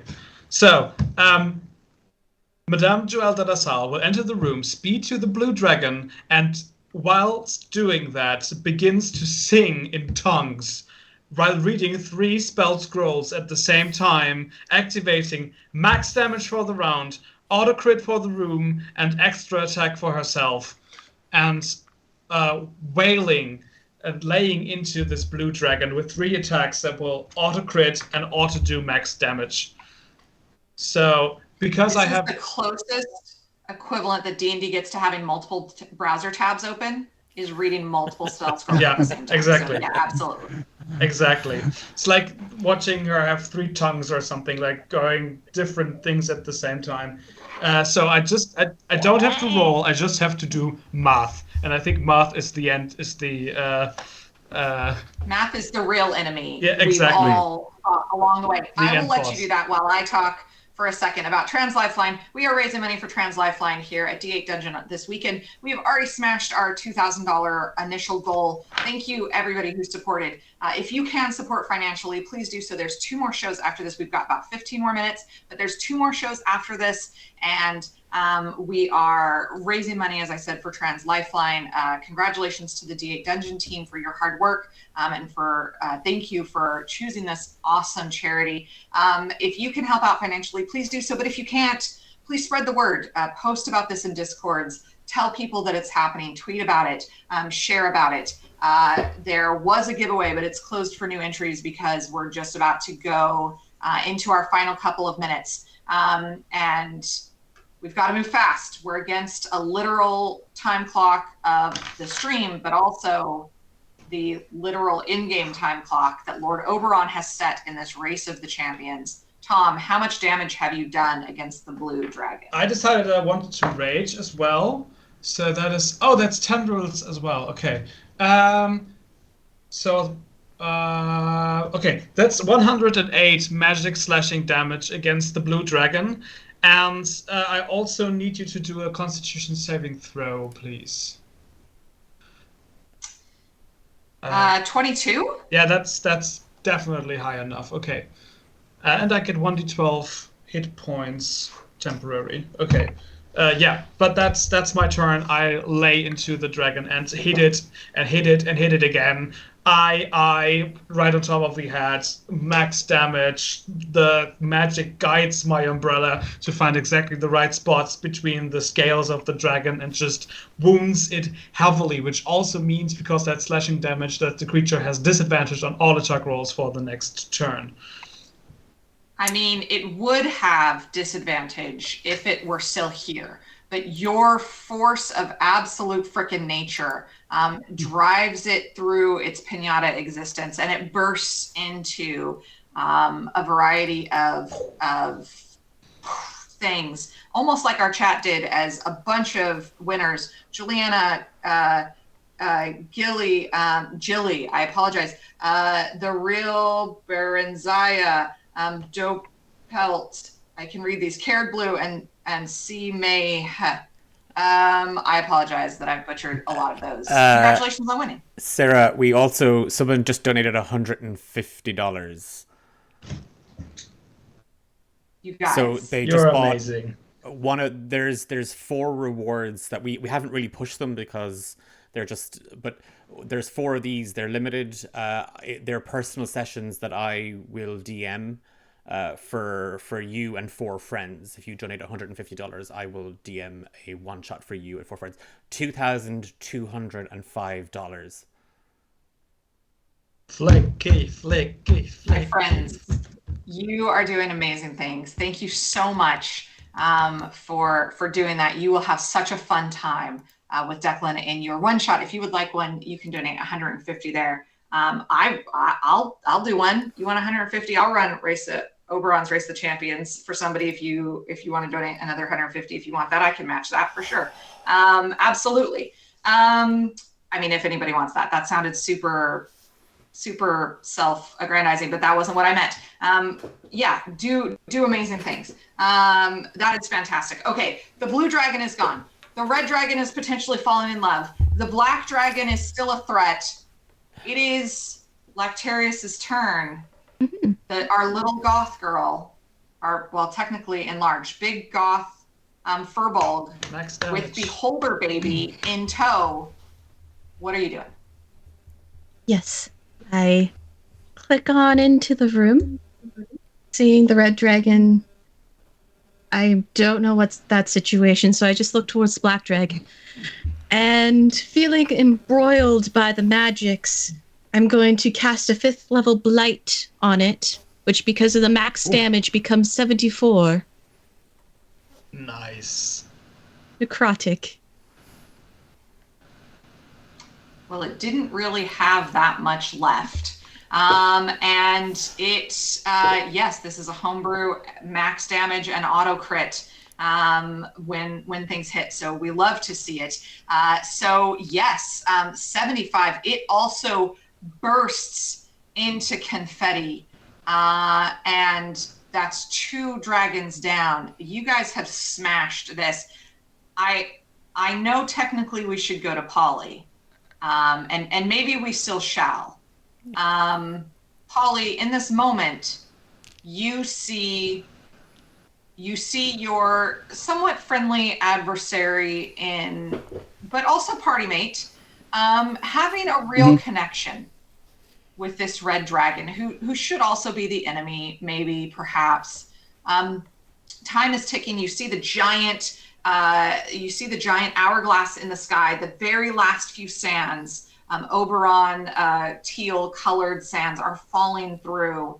You have a choice to make. You can attack this dragon or something, question mark, Prophet. I don't know. What are you doing? I am going to hold my turn in hopes of smooches. And I am going to give him a big thumbs up because it's a friendly competition between him. And then we will turn then. The camera pans a montage of future prospective dates, potentially. I don't know. Where do you want to go with this here? I mean, like, Oberon's deal was that, you know, it's this race to champions. You know, you have to, you know, conquer these beasts. And I think for Sticky, it's that thing where he turns and he kind of looks up as to wherever Oberon may be now, the disembodied voice that we were hearing, but like kind of to the crowd and to the possum of pixies. And it was that thing of we have raced your race, and we have fought your fights, but you can't truly win until you know love. And Sticky's gonna hop down and like kind of like taking the dragon's claw, and it's that thing of you and your games and your fun. I tell you, Oberon, I've lost. Flicky has conquered my heart, And Sticky is going to get down, like, kind of like just bow his head but like it's bowing his head, but also looking up, kind of going, "Is this working? Is this working?" And it's that thing, like, I don't know how Flicky's feeling about. I've learned the dragon's name is Flicky. We communicated, and it's that. Yeah, we're just kind of now looking up to see if Oberon's going to let this slide. Oberon in this moment takes a second, and this is the late 700th time that he has run this, and being a fey creature, whenever somebody can pull one over on him, he is delighted. He doesn't see this as a challenge. He sees this as, when you're old as everything, something new is a delightful experience. And who is he to deny love? And so he says, my friends, my court, have we not witnessed the greatest fight exists in the heart? And for sure, nobody could say that he's also slightly annoyed that your speech will sound better than his speech, and this is his fucking show. How dare you? You will be speaking to him later. There is an HR process that will be happening, but he says, well, who certainly would I, Lord of the Fae, to be if I did not recognize this this special moment? And in fact, it is I who should be celebrated for bringing them together. So I think that we have all learned in the end, love is the answer. Thank you, champions. I will restore you to your previous homes and lives. I mean, you two can decide, where you're going from here, your place, their place, whatever that works for you. But for the rest of you, thank you for participating in Oberon's Race of the Champions. I won't see you ever again, and quite frankly, it's too soon, but farewell. And with that, kind of that ringing happens in your ears again. Your stomachs feel kind of sick, and suddenly things shift, and you're back where you were before this all started, having won Oberon's Race of Champions. Now, I will say, should these be canon characters for you, that you play in other campaigns, please have your DM get in contact with me, because you do bring not all of the things that you've won. Those are Oberon's, and he keeps them, but there is something. So should you be playing a canon character, have your DM get in contact with me, because I would like to homebrew you something special with their permission. Thank you, players, for playing with me. And thank you, D8 Dungeons, for letting me run this on this charity weekend. Thank you, audience, for absolutely smashing this goal. I would like my players to go around, introduce themselves one more time, tell where you can be found, and I think we know about Sticky, but at least one other person has a true love that they must encounter. So I want to make time for that as well. Should we go same order that we went last time? Natalie. Sure. Tom, Christy, Declan, is that? Mm-hmm. Yeah. Right. So thanks, everyone. I'm Natalie. You can find me in multiple places, formerly known Twitter, Instagram, other places as Ghost Candle, or Twitch and YouTube as Ghostly Candle. That's with an Ly. I primarily do art, but you can catch me about different places. I got fun stuff I'm joining in with Girls Runs These Worlds coming up soon, so just watch the socials for all that fun stuff. Lots of fun stuff happening, so just make sure you follow. And thank you so much. This was just a delightful, fun little race of a game. It was so fun playing Lactarius and with everyone here at the table, and I'm so glad we were able to crush our goals. So, yeah, that's me. Cool. Thank you very much. Thank you, Sarah, for running this. Thank you, Declan, and the whole staff for doing this. This was amazing. This was such a lot of fun. That was very bad English. Fuck me. If you want to find me, this is better English. You can go to what was formerly Twitter and look up at its_a_account, which is a very crude reference to a series of unfortunate events, to look me up there. I do TTRPG stuff and appear randomly on various channels, often at Tavernauts Place, for example. So you can find me there, and go follow Tavernaut because he's awesome as well. And if you like punk or hardcore, then you might want to look up my podcast, which is called Against, with an exclamation mark. I do interviews with amazing people from the punk scene, and you can find me on Instagram under the handle @pod_against. So thank you very much. That's me.